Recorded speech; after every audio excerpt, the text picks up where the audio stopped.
Hello, everybody. Welcome to the Cate-Cast, an entertainment podcast. My name is Ezra, and I'm joined by... Ahmad. Sawyer. Caleb. So we have two important things going on this week. One, Ahmad is back. Yes, I feel better now. Thankfully. That's good. Yeah, I feel better even though... Yeah. Even though I missed last as week. he sniffs. I missed last week's Disney animation discussion, which I'm kind of disappointed about, but it's cool. You can't win them all. We'll have another one. Yeah, we'll have another one. Yeah. And we'll have to have Taylor back, too. Yeah. And then we also have a special guest this week. Hi. You've already met him. Caleb Wise, can you tell us, 30 seconds about yourself? I am an actor / director. I do a bunch of things. I be in plays, films. I'm pretty knowledgeable about my films, games, and TV and all that stuff. So I feel like I'm going to be pretty good in this podcast. Awesome. Well, we'll put your knowledge to the test. Yeah. Oh, God. So to break down how our format for the podcast, each of us has brought a topic from each of our three categories: movies, TV, and video games, to discuss with one another. Each topic has about 10 minutes before we move on to the next. And at the end, our last category that's on rotation will be a broad special discussion of some kind. This week, it's the Halloween special. Ooh. So everything we have is going to tie back a little bit to Halloween. A few things tie back more than other things. And then movies, I'm going to hand it over to Sawyer or Ahmad. Or both. And they'll lead the discussion on horror movies. Obviously, Caleb and I can feel free to jump in. Yes. So anyways, let's get started with the games category. And we're going to continue the Kingdom Hearts 3 hype train that we've been riding. Choo choo. We're going to actually talk about a good game this week. I know Kingdom Hearts 1 is a good game. The other two games that I talked about are very iffy. Yeah. Just watch the cutscenes. Yeah, Chain of Memories, just watch the cutscenes. Can't skip it. Yeah, you can't skip it, but you should watch the cutscenes. And I will make an addendum to what I said about Recoded. Don't watch the Recoded movie. It's actually really hard to get through. Maybe it's better to get through the second time or the first time, but the second time around is really hard to watch. So you could just skip it. There will be Kingdom Hearts 3 is actually releasing on disc. There will be these these previously on videos that'll explain what happened. So it probably won't give you all the details, but So anyways, Kingdom Hearts 2 is, I don't know, probably, if not favorite video game of all time, definitely top 3 for me. It's a good video game. Yeah. I wouldn't go that far for me, but Yeah. only because I've played some pretty cool games. But I love the franchise, and I think that Kingdom Hearts 2 is really good. Yeah. It's easily the best game in the series for me. Yeah. My only problem with Kingdom Hearts 2 is the amount of retconning that it goes through in just the beginning of the game. It's just Sure, yeah. There's a lot of... I can see the opening of the game. They at the end of Kingdom Hearts 1, you're led to believe that you solved the problem. Right. And that there conceivably might be a new issue that comes up, but you're led to believe that the problem has been solved, everything is okay.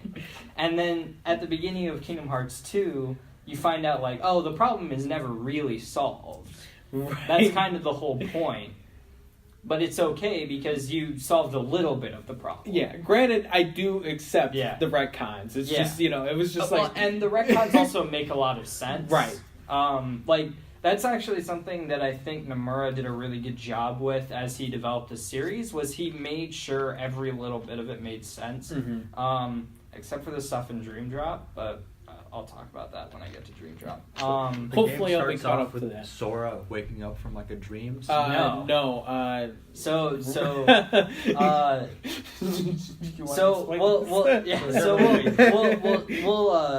I'll give you an abridged version. So Kingdom Hearts 2, you start off with a dream sequence it's like of the beginning of the first game. Yeah. And then the character that you're starting out with, Roxas, wakes up and says another dream about him. And then was it a dream? Or yeah, was it... he's having dreams. Oh, of okay. Sora. The way I interpreted it was just Sora regaining his memories back. Yes. Okay. It's both. It's both. Yeah, okay. it is as Roxas is dreaming, Sora's also regaining those memories, and they're sort of passing through him. Okay. In a yeah, way. that would make sense just because of her. So Roxas has that dream, and then there are 6 days that play out through the opening where you play as Roxas, and that's the tutorial stage of the game. And it culminates with Roxas learning that he is Sora's nobody, because the way that this works is anybody can become a Heartless, which is one of the main antagonists, like one of the main fodder villains in the series. Like, I don't know, like the random people that you slaughter in the Uncharted games, that's what the Heartless are, basically. Yeah. Your random people that pop up. Yeah. Yeah, the random enemies that are trying to kill you for no reason. That's what the Heartless are. Anybody can become a Heartless if they fall into darkness, but if somebody with a very strong will becomes a Heartless, their shell, the body that they left behind, will become a nobody, which is basically just a person without a heart. And so there's a very special circumstance because Sora ends up becoming a nobody, not because he falls to darkness, but because he has to free a heart that was inside of him in Kingdom Hearts 1. For love. It is sort of for love. Sorry. And so Roxas is Sora's nobody, but Sora ends up being restored with his own body and everything, like pretty quickly after he becomes Heartless. So they are alive together at the same time, which isn't supposed to happen. That's never actually supposed to happen in the games.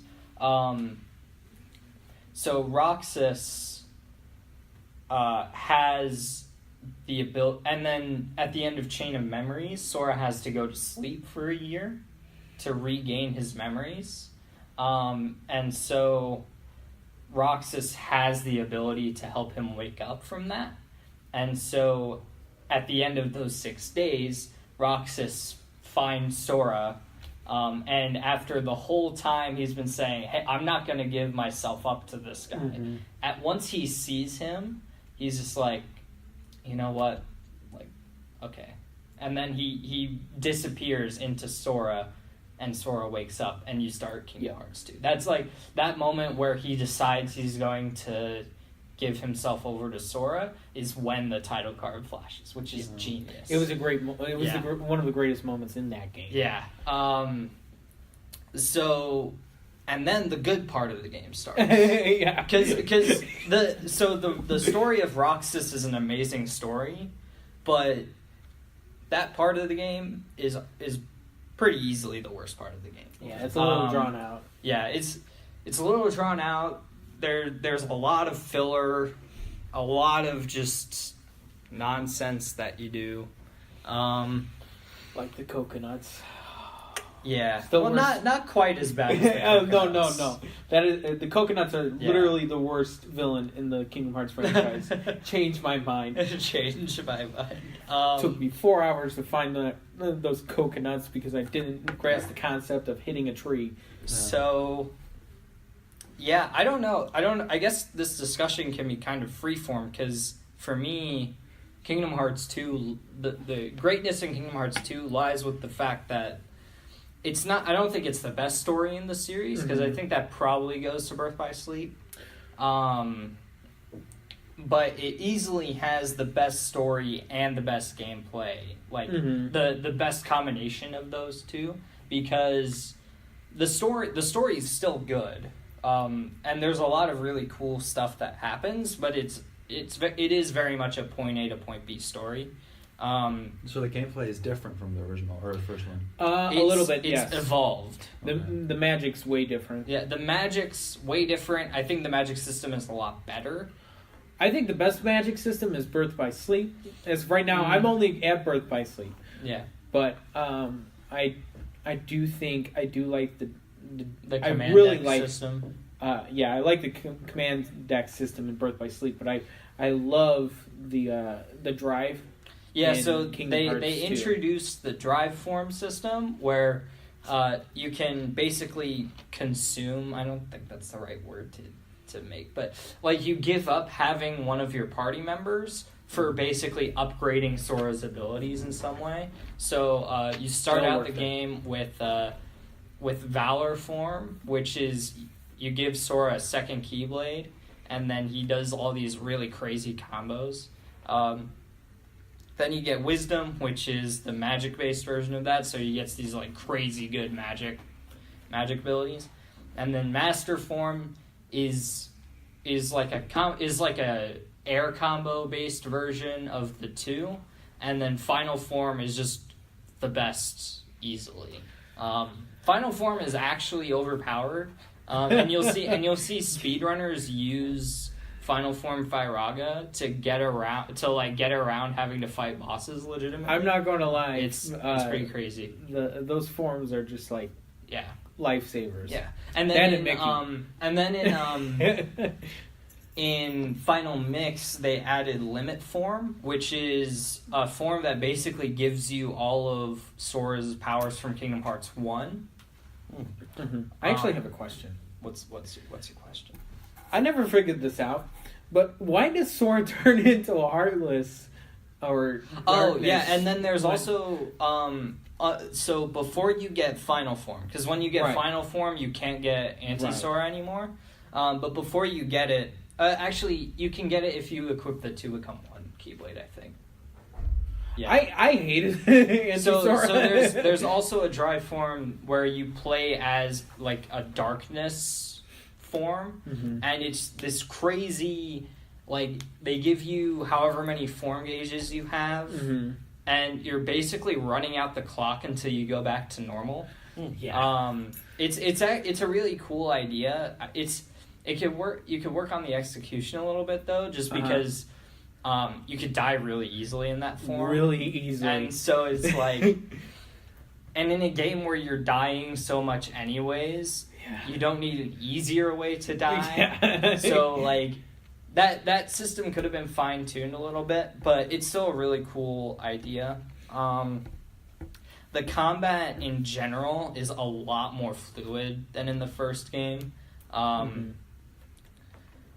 don't know. The music is fantastic in Kingdom Hearts 2. Like it markedly better than the first game, I would say. I would agree with that. One of the biggest things in the first game is just was the Nightmare Before Christmas one. That music in that was almost matched Danny Elfman, which I was really impressed by. But I think Nightmare Before Christmas, that world, was just excellently done. Yeah. In Kingdom Hearts 1. It was the best. Sure, yeah. map. So, I think you're right. Going off of that, so characters and worlds in Kingdom Hearts 2, was it better, or was there anything that was better. included? Yeah, much better. Much better. More expansive, not less walled. I mean, the world was as big as this room. So I was actually hearing an argument that Kingdom Hearts 1's world design is actually a lot more vertical. Yeah. So there's a lot more like level design in Kingdom Hearts 1, whereas in Kingdom Hearts 2 you're in a lot of open spaces because the combat requires a lot of open spaces.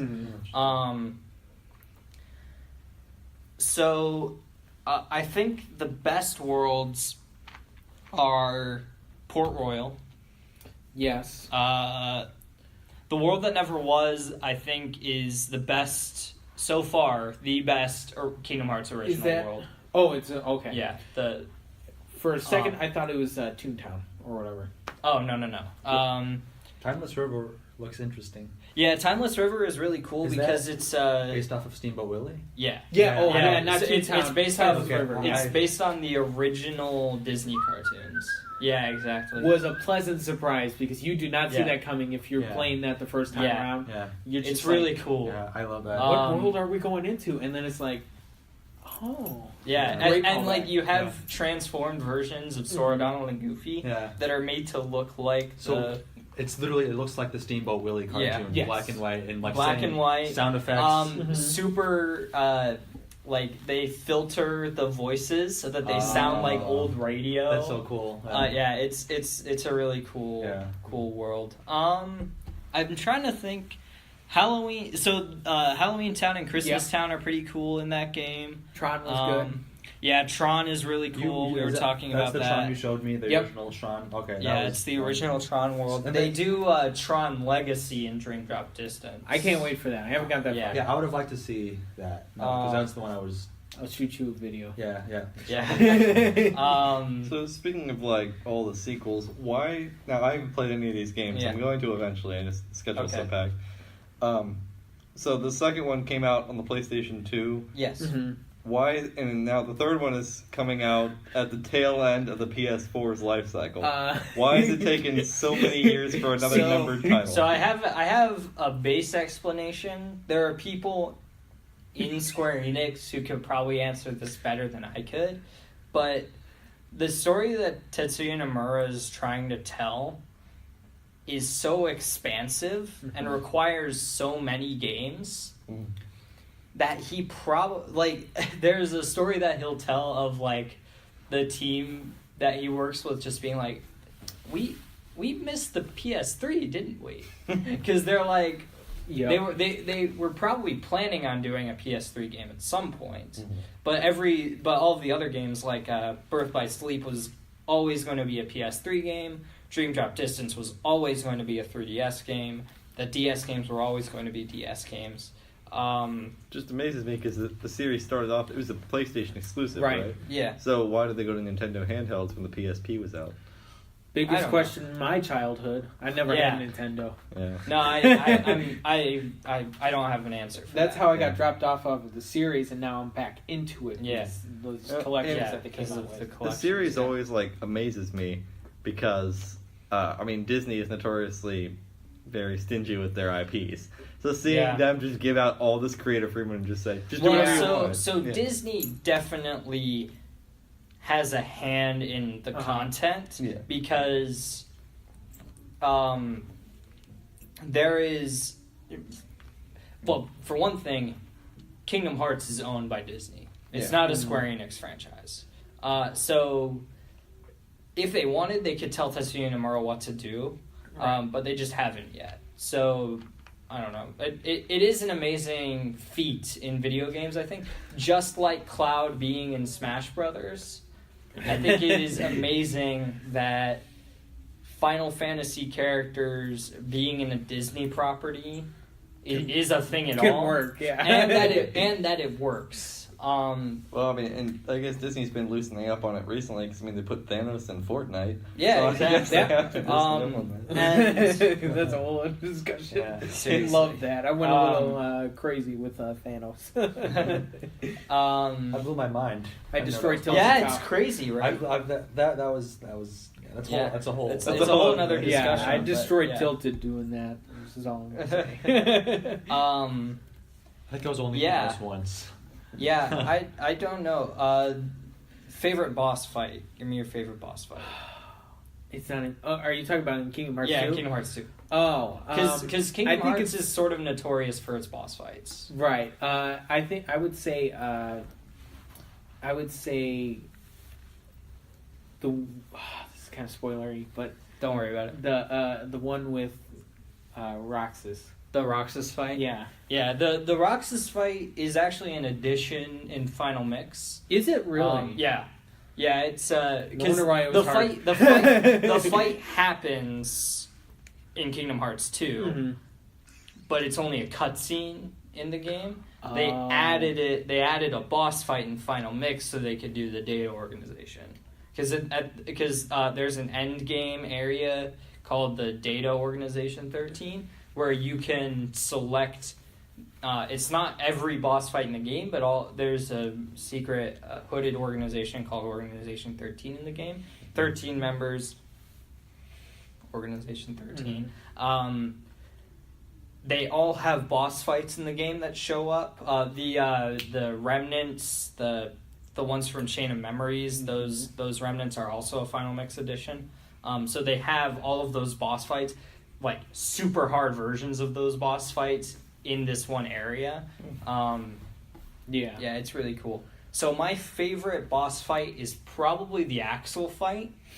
Okay. I think it's one of the most well balanced. I think the Data Organization 13 one is a little less balanced because it drains your life away in an instant without you even taking damage. The Roxas version of that fight where he has the 2 Keyblades is one of my favorite things in the series. Yeah, and then I think close second is probably, in terms of just sheer hype, the Xemnas, the Sora Riku Xemnas fight at the end. That final battle is so well put together. Yes. My only critique of that fight is it just needed to be a little bit harder. Sure. Because after, and this is not a knock towards the actual game, it's actually more towards the Final Mix now. Because now that you told me, after the Roxas fight, I'm like prepping for the hardest battle ever. The Roxas fight is easily harder than the Xemnas fight. Oh, yeah. But it made up for it when the secret boss after that. Oh yeah, there's a secret boss. I can't explain any part of it without spoiling something for him. Okay. So we're definitely not gonna talk about the identity of this character. Isn't it Terra? It is Terra. Yeah, I was gonna say because do you know anything about how it comes about? No, not so really. You have to. So I haven't played Terra's story. Is this the secret boss fight that you showed me? Yes. You tried doing. Man, that boss fight is hard. It is like he was playing for like what? Did you last a minute? I lasted about 10 minutes. I've played it before, but I'm like, hey, Ahmad, watch this. And I was like, oh no. You want to see how hard these bosses are? Yeah. And I showed him the hardest. I love the creative boss fights, so it's good to see that there's a series that has this. Because a lot of games nowadays just don't have them. They don't have boss fights anymore. Yeah, I think... Except for the next game we're going to be talking about. So, I think if you like boss fights, Kingdom Hearts 2 especially, I think you'll like. Because it has some of the most well-made boss fights I've ever played. Birth by Sleep is no slouch either. I think Birth by Sleep has an issue with just the systems of the game. Because it does a really good job with individual like story moments and boss fights that do well to capitalize on those story moments. But there's only like 1 or 2 boss fights in the whole game that I think even compare to the ones in Kingdom Hearts 2. Okay, that's fair. So, final thoughts? Great game. Fantastic game. Kingdom Hearts 1 definitely sets up the franchise, but Kingdom Hearts 2 definitely tells you how this franchise really is. Yeah. And if you Kingdom Hearts 2 is the franchise, is the game where you really become immersed in the world. It's the game that makes you love Kingdom Hearts. Yes.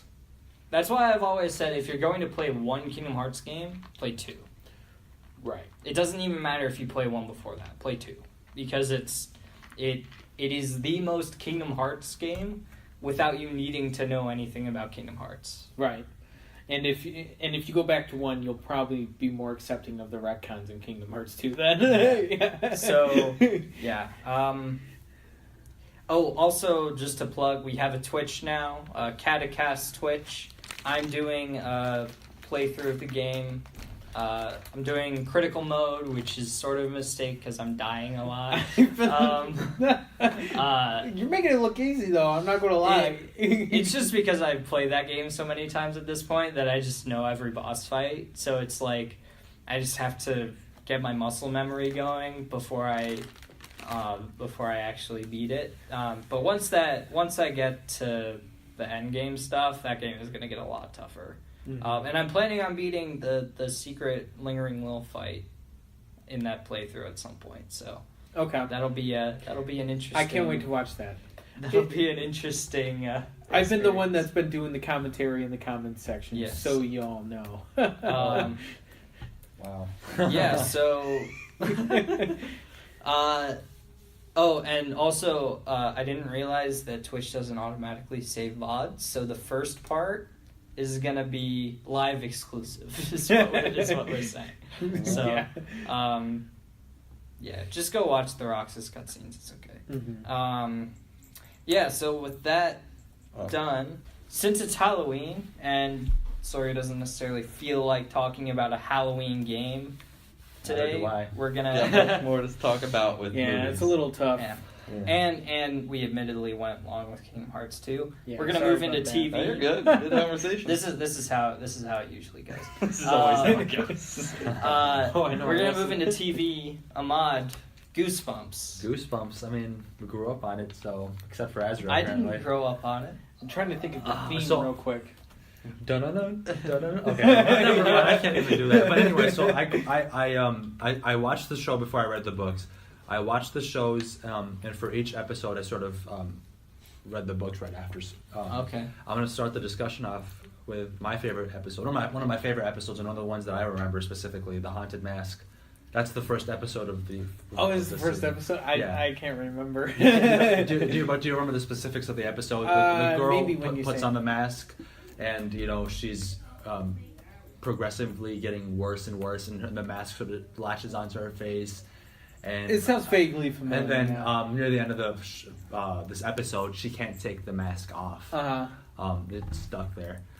It was a really good episode, and as a kid, I was like, "This is like the scariest thing ever." This is scarring, but I like the. I don't know. What do you guys think about the Goosebumps, like the TV shows? I enjoy them. Yeah. Oh, I remember the theme now. Yeah. Sorry. Yeah, I really enjoyed them. They were great shows to just one-off type thing, Beware, you're in for a scare. Yeah. Sorry, I just have to. Which Which one do you particularly remember? Sorry, do you want to? Oh yeah, I can jump in on this. I think for me, I didn't really watch them a whole lot as a kid, and granted, it's been a long time since I watched these. I really only remember. I vaguely remember parts of the Scarecrow one. Yeah. I remember obviously Slappy. Slappy, the whole Slappy thing. Yeah. Not What the Living was- Dummy. Oh, yeah. And there's like Yeah. 3 of those, I think. Yeah. And I remember, all I remember is a shot because it terrified me as a kid. But I remember there was like some like Elm Street-esque dream sequence. Yeah. And some kid found like this coffin with this dead guy in it, and he's eating and then the kid's eating a cheeseburger or something, and like something drops out of it and wakes the guy up or something. I don't know. For me, I don't know. They were so. I don't know how to put this, but they were surprisingly scary at some points. Sometimes there was an episode. I mean, like Say Cheese and Die, or Say Cheese or Die. That one where they take pictures and they die. That was really creepy as a kid. I remember that specifically. Some of the other ones, A Night in Terror Tower. That was a really cool one. I just remember that. Where they're in a sort of torture dungeon upstairs. I don't know if you've ever seen this one. Oh, They take a trip to this like I think that's the one I'm remembering. So and then upstairs they get trapped in Terror Tower, and it's like all these tortured traps and devices. Yeah. For me as a kid, that was scary. Did you? Growing up, things like you had Goosebumps, and you had Courage the Cowardly Dog. Those were like scary, but watchable and enjoyable. Courage scared the crap out of me. Yeah, I'm not gonna lie. Courage more so creepy, I think. Yeah. A lot more creepy, and it's animation style as well as stories. Because Goosebumps, I think, as scary as it was, could be cheesy. Could be. Sometimes. Going back, I rewatched some of this. I think is it on Netflix or it used to be? It's on some. It used to be. It's really cheesy. It's like if you want a dose of the '90s, go back and watch. Whereas I think the difference is like those were like a lot of like your Halloween. It was kind of like a more teenage version of Halloween Town, essentially. Exactly. Whereas something like Courage the Cowardly Dog was much more like surrealist kind of terror. Right. Yeah, I would agree. Just a question. They have the new Goosebumps movie starring Jack Black. Are Haven't those seen a 'em. part Okay. of this? So I hope not. Okay, so I've seen the first one, and the first one was okay. I think from what I recall, the first one. And you guys could correct me if I'm wrong. The first one took elements of all the Goosebumps, Yeah. and put it into the one. It sort of reminded me of Scooby Doo with the like. one animation. Yeah. The From what I live understood action. from the trailers, I didn't see it, but from what I understood from Same. the trailers, it seemed like it was like Night at the Museum, but with Goosebumps instead of Exactly. that, Yeah. So. That's what I got. It was like that. I mean, it was the first one was okay. I haven't seen the second one. Jack Black was a highlight. I mean, firstly, I went to go see the movie because it was Jack Black. Jack Black was in it. Uh-huh. I thought that was an interesting casting choice for the film, but I don't know. The CGI was okay, I think. I remember being interested in that movie because of the actors that were in it. Because Jack Black was in it, and then the name's escaping me right now. But the main actor in that actual movie was from Agents of S.H.I.E.L.D. And I was like, I wanted to. Coulson? No, it was Sky. No, it was it was a one-off character. He came back in season 2. But he was a villain of the week character when they were doing that on Agents of S.H.I.E.L.D. And he was like, he did a really good job, I thought. And then, I was like, oh, I'm surprised he hasn't been in other roles, I mean, that I know of. Yeah. Then he came out with Goosebumps. And then he was on 13 Reasons. And I watched him on there. Yeah. Well, actually, I know what you're going. It's the Dylan... I know the guy, the main guy on 13 Reasons Why. Yeah. I really like that actor. I he's think really good. He's really good. Yeah. I thought there was a younger version in a very similar film that just came out, A House with a Clock in Its Wall. Mm-hmm. Also features Jack Black. The kid that they have in there was like a mini version of that actor. I felt like, but it was really similar. Like if it just the cover of the films were exactly the same. Yeah, honestly, these are the Goosebumps and the clock with the House on its Wall. Okay. I feel like House on its Wall. now I never saw it, but I honestly think House with the Clock in Its Walls or whatever it's called. It was horrible. Really? Jack Black was the highlight of the film, but other than that, it was a bad film. Over Cate Blanchett. Wow. Cate Blanchett and Jack Black were under what? Well, they carried it, but the script also sort of undermined them as well. Their acting could have been a lot better, but that's just because the script wasn't good. But Jack Black has his moments. He has his lines. At some points, I feel like Jack Black sort of improvised lines, and they just kept it in there because it goes completely against what the script or this character was going for. So it was sort of a Jack Black line. Cate Blanchett and Jack Black were definitely highlights, but their acting could have been better. But that's just because of the script. It looked like a genuine Ghostbusters movie. Not Ghostbusters. Goosebumps movie. Yeah. We could talk about the remake for Ghostbusters. Oh, God. No. Let's not... Now that you mention it, let's not open that can of worms. We're going down a very... That's a whole episode altogether. Well, it's all theme, but no, you're right. The covers were very similar, and they also featured Jack Black. So I was like...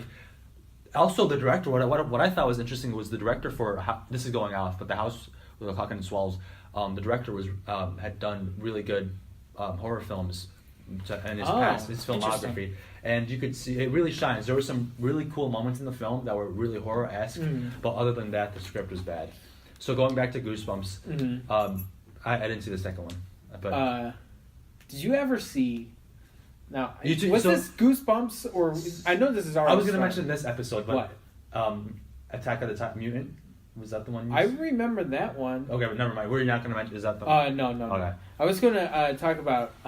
This wasn't Goosebumps, but The Haunting Hour or whatever it was. The Haunting Hour. I think I might have. That sounds familiar. I don't think it was Goosebumps, but it was Goosebumps.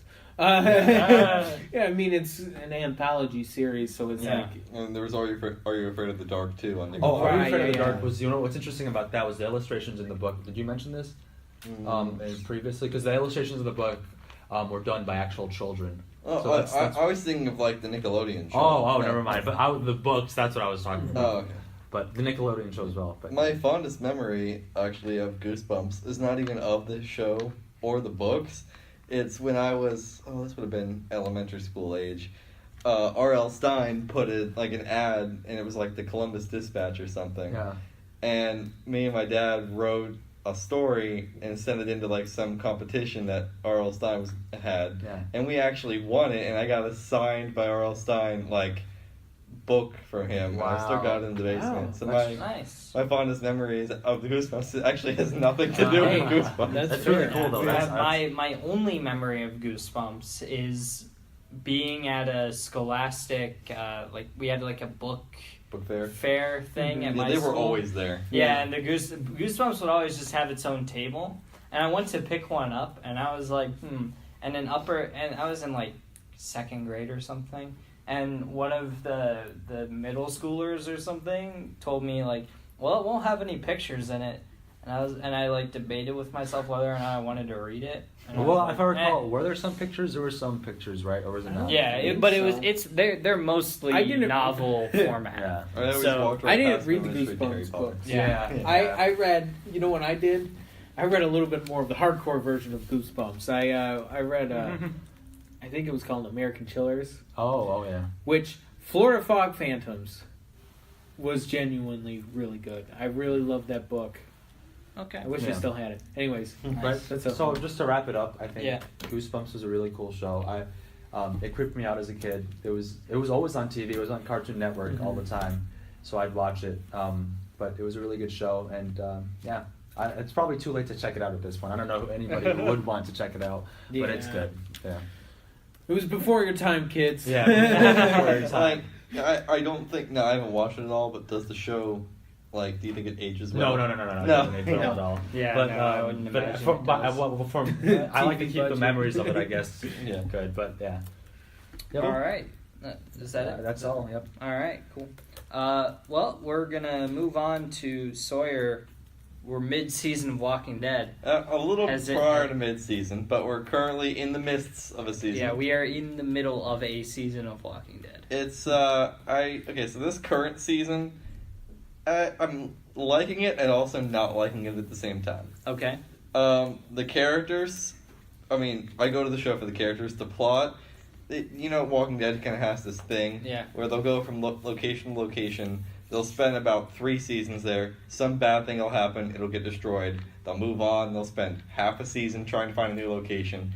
They find one, and then they repeat the same thing. Yeah. So currently they have a new showrunner this season. Scott Gimple's out, which they should have done years ago.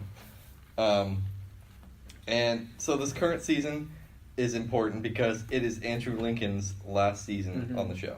The main character, Rick Grimes. They announced that beforehand, and his final episode is this upcoming Sunday's episode. They've been marketing it as like Rick's last episode. So it's crazy to me that the show's been running since 2009. Yeah, it's that is weird.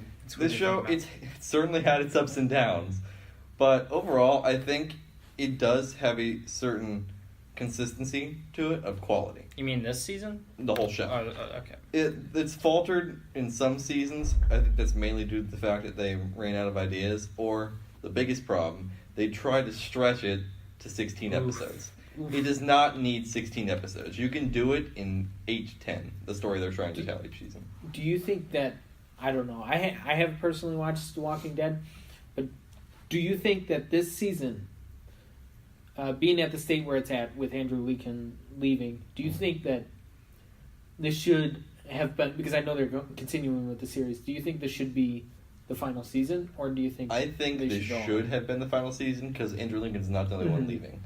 Now, allegedly, from what I've heard, I haven't fact-checked this, but Lauren Cohen, who plays Maggie, I've heard is also leaving, and also Denai Carrera, who plays Michonne, I've heard might be leaving. They also, spoilers, killed off Carl last season, and as well as several other characters. So that really just leaves Daryl, Carol, and that's really, and Jesus, I guess, are really the only 3 characters left. Okay. Actually, Jesus is a pretty cool character. I think he'll lead Hilltop after Maggie, if they're going to go with that. I'm sure they're going to go with Daryl as a main character. That's just how the show is probably going to go, because he sells the most merchandise. Yeah, they're both, the actors you both mentioned are set to exit during the upcoming season. Yeah, so. they're not gonna. I don't think they'll be exiting in the current episode. I can't see if they all three of those actors, Andrew Lincoln, Denai Guerrera, and Lauren Cohen, all left in the same episode. I don't know what the rest of the season would be about. Because currently the entire story is revolving around them. Yeah. Really. Essentially, in this season right now, so at the end of the last season, they beat the Saviors, which was Negan's whole crew, the bad guy. And so now there's this. They didn't kill all the Saviors. They just said, that Tekken character? Okay. Well, Sorry. They set up this whole thing where we're not going to kill you. We'll let you go back to your compound, but we're going to take your guns and you're going to do this our way. That's essentially what they did.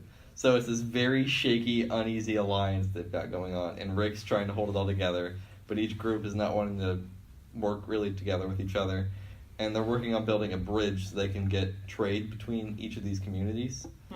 And what ends up happening is Maggie, who is the current leader of the Hilltop, her husband Glenn was killed by Negan like 3 seasons back.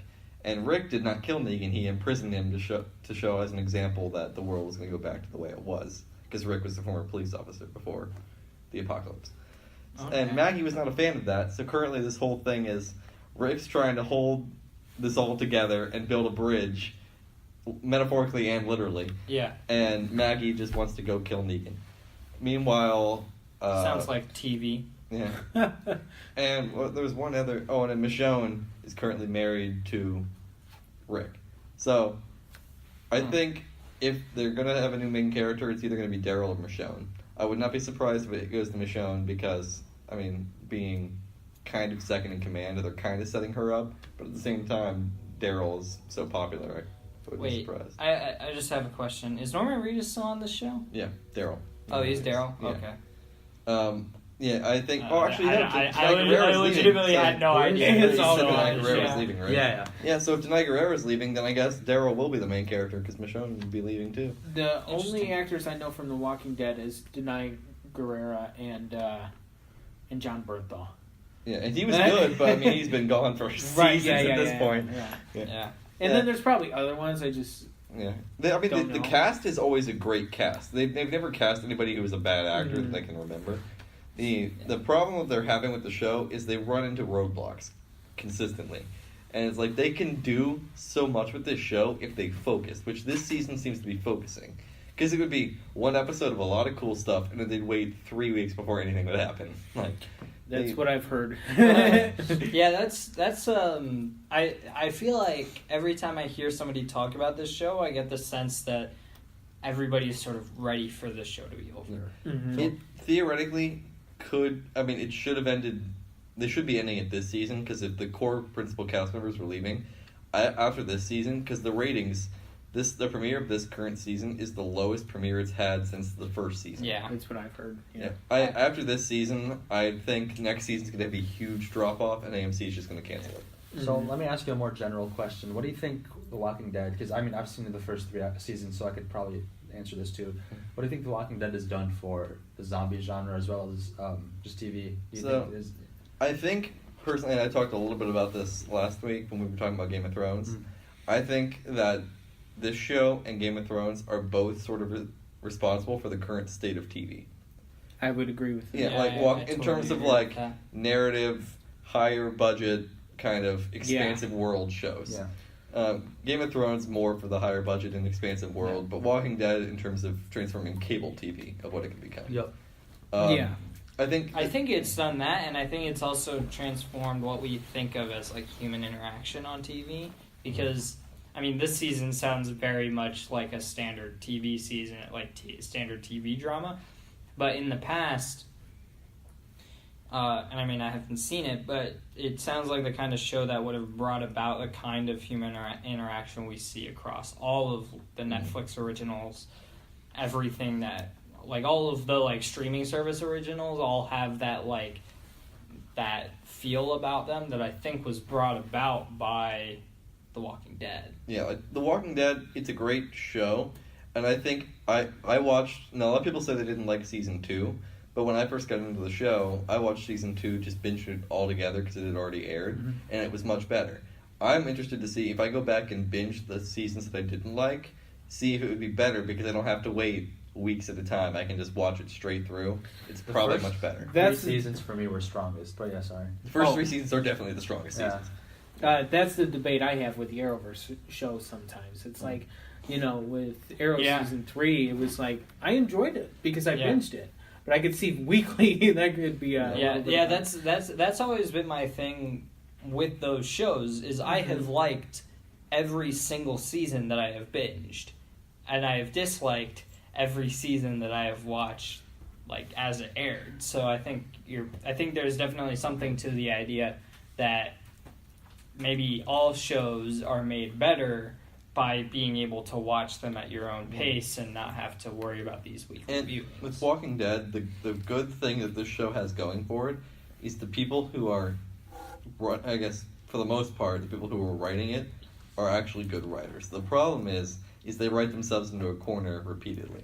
And they try to find a way to get out of it. They write these excellent stories, but they keep going, crap, we have to find a way to get another season to start. So they write in something to cram it in at the end, and it breaks the finale. Last season, in the finale, they're like, okay, we're building up. They know how to build tension expertly. They're like, we know you love these characters. We're going to have them all come together. There's going to be this huge war, and they're building and building and building. And they're like, but we can't have a war because, A, that's expensive, and B, you kill too many characters. And so they just kind of build it up and then just have this kind of lackluster ending. Yeah, and just sort of fizzle it out. And then the last, 30 minutes is set up for the next season. So Sounds about right. They're great at building tension and character and story, but they don't pay it off as well as they could. Sounds like TV. Yeah. I think the show, the first 3 seasons are definitely its best. There's been some seasons here and there that were better or worse. Season 4 was not great. Season 5 was good. I can't even remember. The season 6 through currently 9 just blur together. I'm not even sure which one is which anymore. Yeah. Which I guess that says a lot about the last couple seasons. But, the show, I guess the best thing I can say about it is the acting, the characters in it. I don't go to the show for the plot, because any good zombie movie or show or game, it's not about the zombies or killing zombies. Mm-hmm. It's about the characters and the people involved. That's what's good about The Walking Dead, is the characters are so expertly written, and they're so great to watch. That's why it's going to be so sad for me to see Rick Grimes go next week, because he's one of the best TV characters, I think, that there is. Okay. So seeing him go is definitely going to be a loss for the show. Yeah. Personally, after he and Michonne go, the only reason I would even consider watching the show still is because of Daryl. Yeah. That's the only reason I can see myself watching the show, because there's nothing left. Now, do you think if they brought in another big name actor and was Joseph Gordon-Levitt? Yeah, something like that. Yeah. I would still a Dark Knight Rises, big actor. It'd be good if they wrote a good character, but I can't see how they would shove him in as the lead character. Okay. Because that sort of breaks the story that we have now. Yeah. Because it also doesn't make sense is the whole show is built around, you see the beginning of the apocalypse when Rick wakes up from his coma and he's just discovering this world. You learn about this world through the eyes of Rick. Mm-hmm. And you're viewing this thing through the eyes of Rick. In the comics, spoilers for the comics, Rick eventually, I believe, dies. I've heard multiple theories, but allegedly the story is Carl, his son, telling the story, and he's telling the story of his father and how he led people. But they can't do that on the show because they just killed Carl last season. Mm-hmm. So now, both of the only Grimes child that is left is Judith, who is about 2 years old. So that can't really do anything. So if both, and I don't know how they're going to do that, because Michonne is technically her surrogate mom, and she's leaving the show too. So that means only Judith leaves as well. Maybe they just cut to 15 years later. She's grown up. Honestly, I would not put that past them if they just cut 20 years later and just had her grown up. That sounds wow. That's a spinoff right there. Yeah, and they've already got a spinoff. That AMC's let's write that down real quick. Yeah. So what do you guys, have you watched anything? I know you said you watched the first 3 seasons. I have not watched binged the first 3 seasons. We need to end this topic. Okay, but I'm gonna just one last point. Yeah. I binged like we discussed. I didn't watch any of them on TV. I have a DVD collection, and I binged the first 3. I couldn't. That's what I did too. I just can't wait. I don't know. It's just I did it with Breaking Bad, and I can't do it with any TV shows, especially if they're really good. I would still recommend checking out the show. I would just say, don't watch it live. Watch them on Netflix or whatever service you choose. because watching them all straight through will probably be way better, as you don't have to wait, because their mid-season is like 2 months. They break around Thanksgiving, and they don't pick up till February, and it's way too long. I don't like for a 16 in a weeks nutshell. I don't like that's horrible. I don't like giving like movies or TV shows that you have to watch like homework or something, but definitely the first 3 seasons are solid. Like they if you binge them, you'll get by them really fast. And Jeffrey Dean Morgan as Negan is a great villain. The problem is, at the beginning they underutilize him, and then they drag him out for way too long, and they have him on the show for way too long. You see, I wish I would have made it that far, but the show sadly middle. He's been around since the end of season 6, and it's currently in season 9. Just They've play kept him around way too long. He'll just play as him in Tekken 7. I don't know. So what's our next topic? All right, next topic is Stranger Things. Caleb, Ooh, so I am like the only person on the planet who hasn't same. watched Stranger Things. I'll keep it as non-spoilery as possible. I'll just tell you the great things about the show. Okay, so of tell which me there are tell many. me the great things about the show. This show, not only is it good for 80s nostalgia, but it's also better than that. It's its own story, and that's what it takes place in the 80s, but it takes place in the 80s for a reason, because they can pull out a lot of ideas from that time period. Yeah. And it's more of a period piece in that sense of it being stuck in the 80s than craving on, oh, hey, we got to show you something that's... it's less about saying, oh, cool, he's got a Star Wars poster in the background. Right. It's more about saying, we're going to use the typical aesthetic and ideas of 80s sci-fi. And it makes you feel like you're actually watching an 80s movie, just with high definition. And modern day actors. It's really good in that sense. And for me, as a writer, because I like to write my own plays and movies and stuff like that, Stranger Things is a great inspiration for me, because the way they have the kids' dynamic with each other is, and the high school aspect of all the characters are well written in that show. I think so. So going off of what you just said about nostalgia, I think this show really signified something for me. It signified how people, depending on whatever time it is, they get nostalgic for a certain time. This signified the nostalgia for the 80s, especially. After this, it was like Ready Player One, movies like that. What do you think? Do you like? Because you kind of touched on this. Do you like the nostalgic elements when they do implement that? Like when you do see something that's like iconic, or when you. I like the subtleties. Okay. And I think that Stranger Things is more subtle, but also they have some time continuity errors, especially in season 1 with their music. But I'm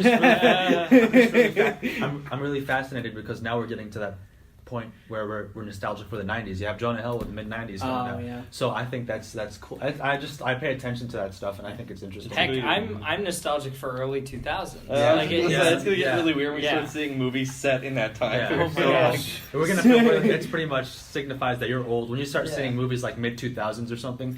You're gonna be like, wow, I'm 50. So and there's gonna be college kids that are gonna be here talking about this. Like, man, I can't wait till the 2010s. Let me tell you. Man, that's a weird thought. Anyways, the villains. Well, the season 1 villain the Demogorgon was a great villain. Season 2, I wasn't exactly on board with the Thessal Hydra. Yeah, well, I actually like the Thessal Hydra. I did not like. What were they called? The mini Demogorgons? They called them like Demodogs or something like that. Yeah, Demodogs, that's right. I didn't like those because they were like so easy to get rid of. Yeah.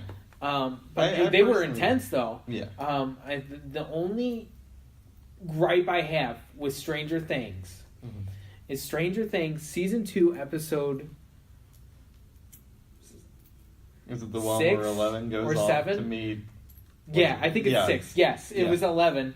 Going off setting up her own spin-off show that totally backfired. Yeah, that was not a good episode. Oh my gosh. Oh, yeah. It was like right in the middle of like the climax of that show. Oh no. And it was like... So I just looked up season 2, episode 11, and it says why so much went wrong in the worst episode of Stranger Things 2. So that sort of tells me enough about that. It's like, skip it. Really? Like, Yeah. Because, I mean, really, if you skip it plot-wise, it still makes sense. Yeah. Like, you don't know where 11 went, but you don't lose any context of the overall story. You might get so some... season 2, episode 6, just skip it entirely. 11. Whatever the one is where the character 11 goes off on her own adventure, skip that. Oh, so it wasn't episode 11, it was the character. I don't remember what episode it was the character 11. Okay. There's only 8 episodes to a season, I believe. Yeah, something like that. So I think it was episode 6 because I was worried that episode 6 was the last episode. No. Because it goes episode 5, big cliffhanger. Then you get to episode 6, and you're like surprised. Okay, we're going to take 11 in an adventure to Chicago, I believe it was. Yeah, I think. And then we'll get back to it after into the next episode, episode 7, and Weird. it just ruined the flow. What I liked most about Stranger Things season 1 was the character dynamic between the kids. Yes. Because most of the time with these shows featuring kids, the kids are not exactly great actors. Mm-hmm. These kids are great. I agree. And what I really liked in that first season was they actually acted like real kids. They actually cursed. They hit each other. They ran around. Yeah. They weren't just like the perfect TV kids. They actually no. were like how real kids were. And so I was so disappointed in season 2 that they split the group up for so long.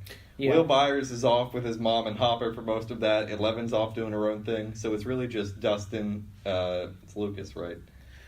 I think if I remember the names correctly, it's really just Dustin, Lucas, and 11. No, wait, 11's up. Finn Wolfhard's character. I don't know why I can't remember his name. I love the show. I can't remember his name. But yeah, him. It's been a year since I've watched season 2. I actually hear that the Demogorgon is a really terrifying monster. Oh, yeah. It Up is. until the It last is. episode where they actually show him. But it's in low lighting, so it's not. Oh, so it's not full-fledged or whatever. Mm-hmm. You don't get. It's not like it doesn't take the scariness of It's it. not like he's just running around in broad daylight. Yeah. It's a separate thing. So, but he was a genuinely good villain.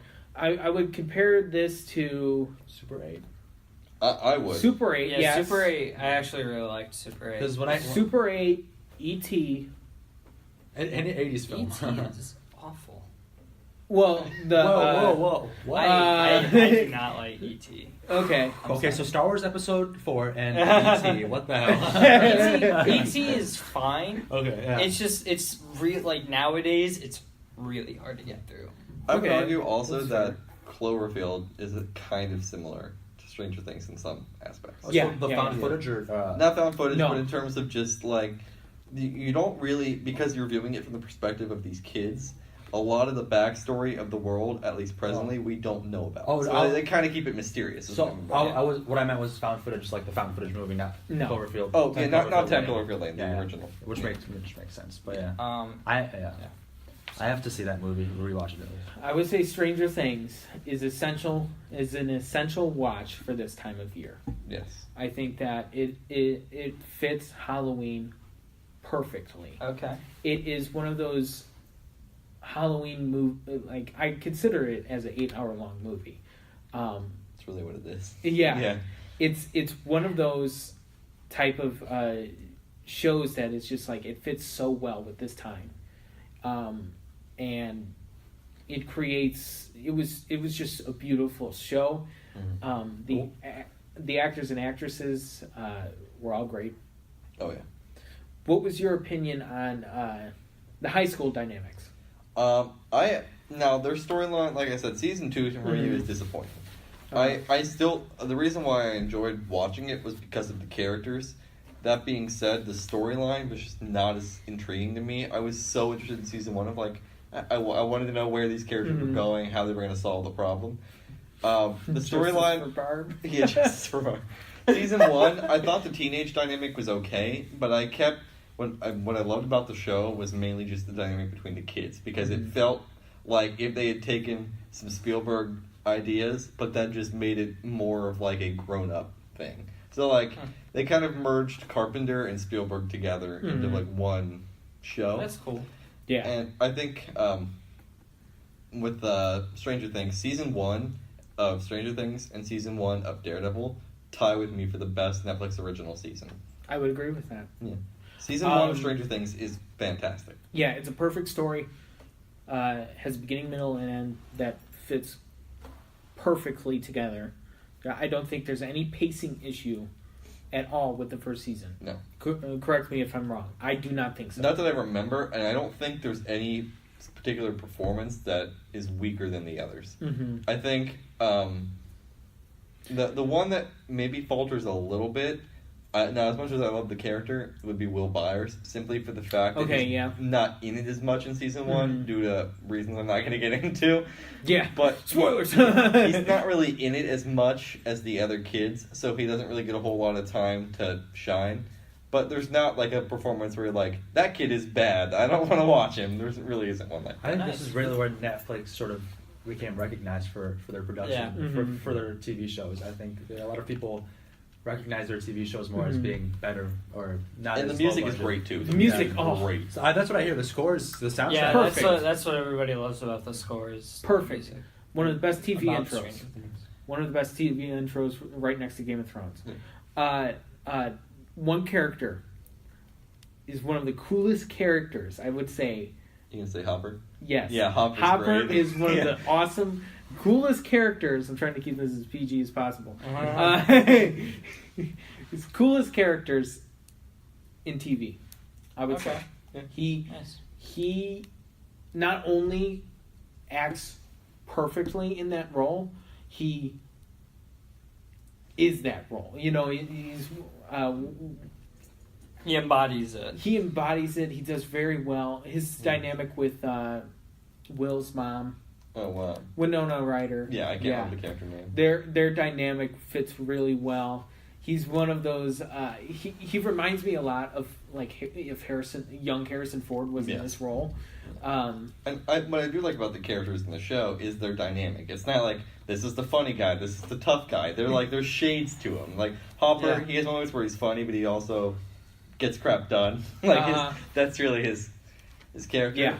And I will say what's great about the setting of the show is going back to like the 80s nostalgia. It's set in the 80s and they address the time period without it being something like using it as a cheap way to bring out nostalgia. So, for example, they have like I think season 2 takes place in 84, something like that. I think so. Yeah, so like they have like Reagan signs out in the front lawn or something like that. Like, They do these subtle nods to in the 80s, but they don't directly say like, "Oh, do you know Empire Strikes Back is coming out?" or something like that. It's they only subtly address it, with the exception of it's very, very subtle, but they do kind of address the whole Soviet thing because I don't know if you picked up on this, but I at least believe the reason they were doing this research with 11 was so they could spy on the Soviets. Yep. But yeah, that's really the only overt connection to the 80s in the show. Other than that, it's mostly just using it as like it as a backdrop. It's an aesthetic choice. Because if you had this show take place now, there is way too many cameras out there, way too many it just wouldn't make sense. Technologically, it would not make sense. Because if you have a secret government facility, everybody's going to know about these strange occurrences going around with, well, at least we would hope so. And also, like, the 80s is pre 9/11, too. Right. So it's like, people were, I use the word innocent loosely here, because it's like people weren't as hyper-aware of that idea of terrorism and like this idea of like the surveillance state and all that stuff is really sort of sprung up from 9/11. So having it set pre 9/11 makes all of these events make a lot more sense. Well, and also in an era like the Reagan era, everyone's just like, Reagan's great, I'm loving this. It's like there's nobody really believes that this stuff is really going on, and so it lends to the kids, and no one's believing these kids either because they're just kids. Yeah. So it essentially creates. It's very. I keep going back to this, but it is so Spielberg. It's Spielberg and Carpenter mashed together in the best of both of those directors. That is the best description I can give for that. You have any final thoughts on Stranger Things? Just skip episode 6 of season 2 and you'll have a great... Yeah. I mean, watch it after you're done. Like, watch it after you're done with season 2, and then you'll be like, oh, okay. That's the biggest criticism of season 2, is the fact that the characters get split up. It's not even that... Okay, it is... Okay. It's an okay episode. But the fact that the way it's... it halts the story. It halts the story so bad. Okay. It's my only pacing issue. Yeah. They wanted to do that so they can get a spin-off with these other characters. Which is not going to happen. Not going to happen now. Yeah. I remember watching it and I'm like, oh my gosh, I want to really like this show. Don't do this to me. Yeah, so that's all we have to say about Stranger Things. And I'm sure Yep. when we go into our next topic that Yes. Carpenter and Spielberg will both pop up. Yes, I'm Especially I'm Carpenter. sure. Especially Carpenter. Carpenter is going to have a pretty big part in this. Next topic. So I'm going to hand it over to Sawyer and Ahmad to do our Halloween movies this week. Speaking of Carpenter, it's Halloween. Why not start with the film Halloween? So we're talking the original Halloween? We're talking the original Halloween. Let's start off Okay. there. We're going to start off with a film that really took off the slasher genre. It was apparent before. The film was heavily influenced by Psycho, Hitchcock's film. Yeah. But this is where the teen sort of genre or related, I don't know, slasher film took off. Your The high teen- school's going to the drive-in to see that. Seeing it. So, what do you guys? So, have you seen this? I have not seen any of the Halloween movies. What I wanted to do is I just wanted to watch the first one before going to see this new one. I have not seen either of them due to my commitments with You Got Older. So I've seen the new one 2 times right now. okay, so is it good? We're going to have to get into We're that. gonna- okay, because I have a lot of opinions on Let's the start new off one. with We'll Halloween. go through one by one. Okay. Let's do that. So, like Quickly, I mentioned- one by one, because there's a lot. We're trying to cover the horror genre in general, Yeah. I guess, or Halloween themes. But Halloween, it's shot on a very low budget, and he was able to do so many things. He shot in, I believe, it wasn't the fall. He had to literally take leaves from and put them in bags and throw them around wherever the camera what was great about this film is they use the environment to their advantage. It's not just cheap jump scares and blood. No, it's not. It's the feeling of being stalked by somebody and by something. You don't know what it is. And what's perfect is the tone and the vibe. It's this autumnal very atmospheric. haze. Very atmospheric. Atmospheric. I had somebody describe this to me. Sci-fi really tries to explain the unexplainable, but horror explains the I forgot. Explains the unexplainable, and then horror unexplainably. Wait, hold on, I forgot. You can just cut this out. Yeah. I completely butchered this. Just cut this part out. I get what you mean. So what I'm trying to get at is Halloween was set in a house, a very familiar place. We all have houses. We all live in some sort of, hopefully at least in some sort of house or area. Some sort of living space. And he took that and made it into a horror movie and had somebody, which is like the most horrifying thing ever, I think. Yeah. So what do you? Yeah. I think the original one was so great about, and now really when you go back and watch the original one, it's tame by today's standards. It really isn't bloody. It's not. I didn't find it as scary nowadays, especially since, as sad as it is to say, the idea of some guy killing 3 teenage girls is not as shocking in 2018 as it was in 1978. So as sad as that is to say, the film itself is not. I don't find it as scary. I still believe it's shot expertly. It's shot really well. Yeah, and Jamie Lee Curtis, she sells the how terrified she is in that film. Oh yeah, she's a definite highlight in that film. That scene where she's trapped, hiding in the closet from Michael, and she's just got the hanger. Yeah. She plays that amazingly. Oh, she plays it amazingly well. I can't believe how they were able to shoot this in it looks like it's some sort of suburb in, I don't know, or in Ohio or something. When they shot it in LA, you could see pine trees in the background if you look close enough. And it looks like it was shot all on one street, but actually I think it's the Strode's house and the one with the babysitter's house is on 2 completely different streets. Exactly. But they shoot it to make it seem like it's on the same street.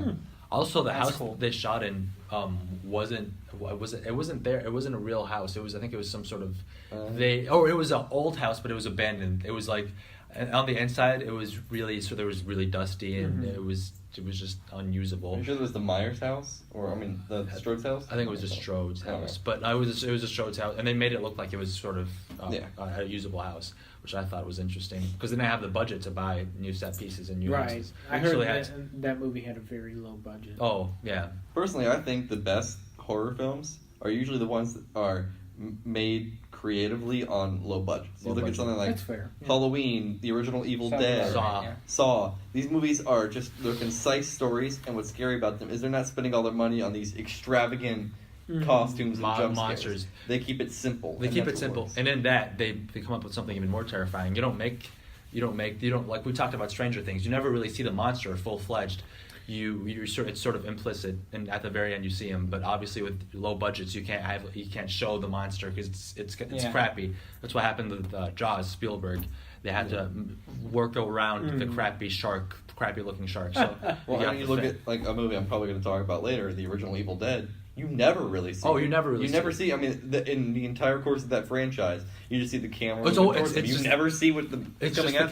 What I find really interesting about horror films is you could have something different to imply a very mischievous thing. Like in Jaws, you have the score. I want to talk about Halloween score. John Carpenter scores all of one of the most iconic scores ever. So you don't necessarily have to have a multi-million-dollar budget to scare the crap out of your audience, which is I think it's interesting to look at with filmmaking. I think it definitely speaks to the idea that film is more than just what you're seeing on screen, right? Because it's all about tone with horror movies. Because in Film 2 recently, we've been doing a project where we sort of double over the Foley from like a sci-fi scene with our own Foley, and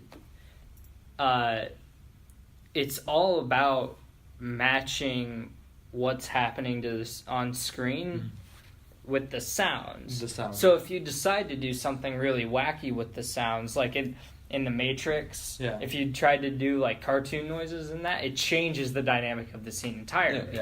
Whereas like the scene is played out seriously in the movie. So anyways, back to Halloween. Horror. Back to Halloween. So back to Halloween. Really good film for Carpenter. Halloween 2. Okay. Halloween 2 is where I personally like Halloween 2.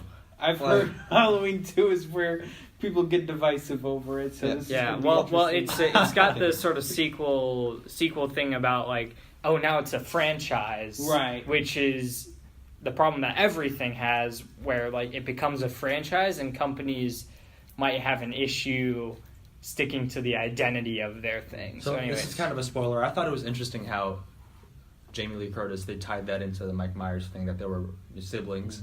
I thought that was kind of cheap. I thought it was cheap too, but I for what it was, I guess it worked. Because I think that, and I always hate this when producers are like, oh, the audience is like, whenever a series gets popular, they treat the audience as if they're stupid, and they over-explain it.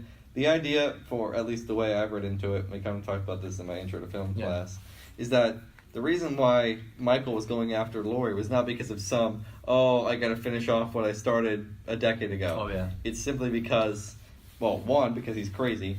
Two, because she just happened to be one of the first people he saw. And three, because of his sister. There's clearly the reason why he murdered his sister on Halloween, Michael did. There's clearly something there about his sister that Michael had there's, whatever way you want to take it, there's some kind of infatuation with his sister. Exactly. And I guess Laurie was kind of the next chapter in that, and kind of, she looked kind of like her, acted kind of like her. Kind of like her, yeah. And so that's kind of why she goes after it. And the second one, they're kind of like, we need to explain this more. Make her his sister. Oh. It's like, You're right. Now that I think about that, I completely forgot. Sounds like movies. Oh, yeah. The second one, I do like how it's set in a hospital. They have like this maze-like thing, and some of the kills are really interestingly shot, especially the one in the hot tub. Yeah. I thought that was really cool. That was cool.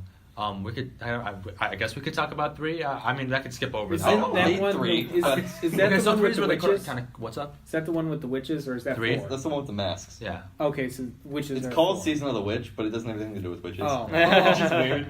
Oh, yeah. Yeah. Like it has nothing to do with Michael. I guess the only thing I want to say about it is it's not as bad as people make it seem. There's certainly worse movies in the Halloween series, as we'll get to. Yeah. But it's forgettable. It's not really. It's not particularly bad. It's a movie like if it's October and it's playing on a Sunday on TV in the afternoon, and you sit down and watch it. You'll enjoy it and you'll forget about it. Yeah. It's not something like, you're going to want to seek out. Yeah. So 4. And if you're doing a Halloween marathon, you can completely skip over it. Yeah. Okay. So 4 I haven't seen actually. Okay. So 4. Return of Michael Myers. Oh, okay. Okay. They find some cheap way of just she's dead to write out Laurie Strode. Yeah. They don't. It's off. It's not even on screen. It's just mentioned in the background. We get Laurie Strode's. I think it's her. I don't even know the relationship. It's like her niece or something. We don't understand. We don't ever meet the father or anything else like that. So it's really clearly there just because we couldn't get Jamie Lee Curtis, so we got to find some contrived. They released 4 Halloween movies in the span of 7 years. I didn't know that. That's amazing. Really? Yeah, because Halloween 4 came out in 88. It's a span of 10 years. Oh, 10 years. 78 was the first okay. Still, that's a lot of movies to release in 10 years. The fourth one, I guess, really 4 and 5. I'll just judge back to back. They're very forgettable. Yeah. They're not particularly bad, but they're not great either. They're just if you want a horror movie to put on in the season and you like the character of Michael Myers, you'll enjoy it. Mm-hmm. But like I said, with 3, you're gonna forget about it. 6 was one of Paul Rudd's first movies. Yeah. Oh, really? He is not terrifying in the slightest, and it is hilarious.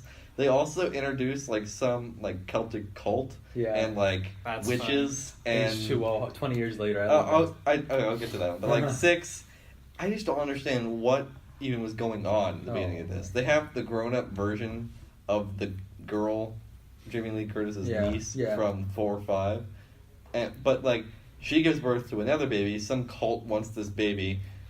Paul Rudd plays the adult version of Tommy Doyle, who is one of the kids that Laurie Strode was babysitting in the original. And they gave another check to Donald Pleasance and got him to come back for no reason. He gives his whole speech and then leaves. Yeah.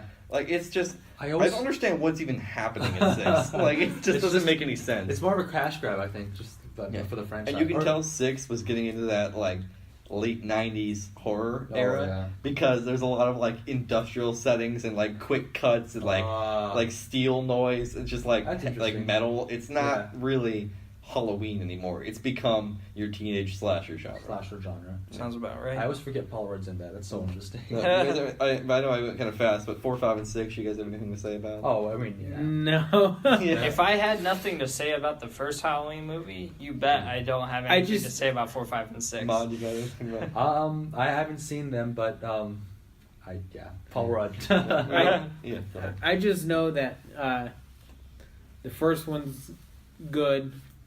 And I know the franchise kind of goes down. Well, the next one we're going to talk about, I actually think is pretty good, which is H2O. H2O was their first take at what this new Halloween film is, which is bringing back Jamie Lee Curtis and making a sequel. Except instead of it being 40 years later, this one was 20 years later. Yeah, it's okay. His mask looks really weird in this one. It looks almost like he has an afro. Yeah, I don't really dig it. It made back a considerably well. Amount of money, $85 million for the time. I think that's pretty good for slashers, especially H2O, like which is like the 7th Halloween movie. Yeah. So I think that was good, but the mask looked a little weird. It looked really. We just mentioned the afro looking thing, and it's too white. It should have been darker. It's like the Phantom of the Opera or something. It's half face, something like that. But I don't know. I liked how they dealt with how Jamie Lee Curtis still is afraid of Halloween, and she just gets drunk and hopped up on pills every Halloween just to forget about it. Now I know for a fact they have some of the same sequences in this film, but they sort of bring it back in the new film. I know. Well, the new film recreates a lot of scenes. Yeah, a lot of scenes from that, which I don't know how to take that. Is that trying to call back to, or was that purposefully done? Or we'll get to that. So Halloween H2O, they bring back Jamie Lee Curtis, and it's okay. It's a good time. Yeah. It's next to the first two, probably out of this original movies. The only other one I'd consider actually watching. Yeah. Just do like 1, 2, H2O. Yeah. Skip 4, 5, and 6 because they're forgettable. Yeah. However, the one after H2O, we want to get into that mess. Halloween Resurrection. Oh, That is easily one of the worst movies I've ever seen. It's a 2002. It's a 2002 movie. I mean, it's just the period of the horror crapping film on 2002. Well, Spider-Man came out in 2002. Well, Spider-Man's a masterpiece. Wow. So here's the thing. I'm talking about the general horror films that came out. I agree.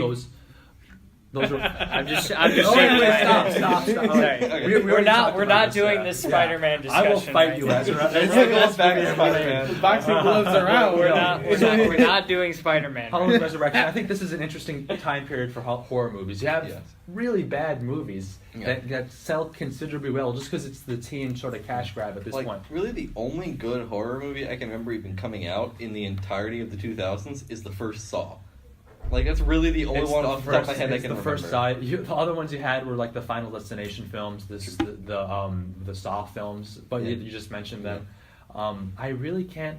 I can't recall off the top of my head a film that really.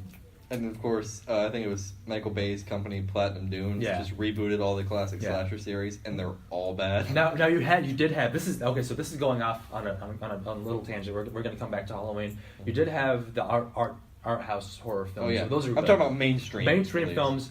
Really getting tired at this point, and that's when Cabin in the Woods comes in. But that's 2012. 2012. But like this period of time up until probably around then, the horror films were lacking mainstream. So I'd say like 99 they were 09 was just to 09. And that's why Cabin in the Woods came out, because I feel like the director was just really tired of those types of films. But going back to Halloween. Halloween Resurrection is probably there's two. The top two worst movies I think I've ever seen and sat through are both in the Halloween franchise. One of them we'll get to it later, but this first one, Halloween Resurrection, spoilers, but you shouldn't care. In the first 15 minutes, they kill off Laurie Strode in the stupidest way possible. Wow. There was a contract reason for it that after they filmed H2O, they actually shot her death scene when they were shooting H2O because she wanted out of the series.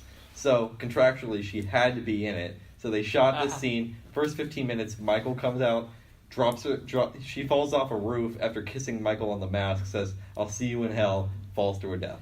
And then the movie completely 180s to a haunted house movie with Michael Myers. It was not even addressing what we just saw at the beginning.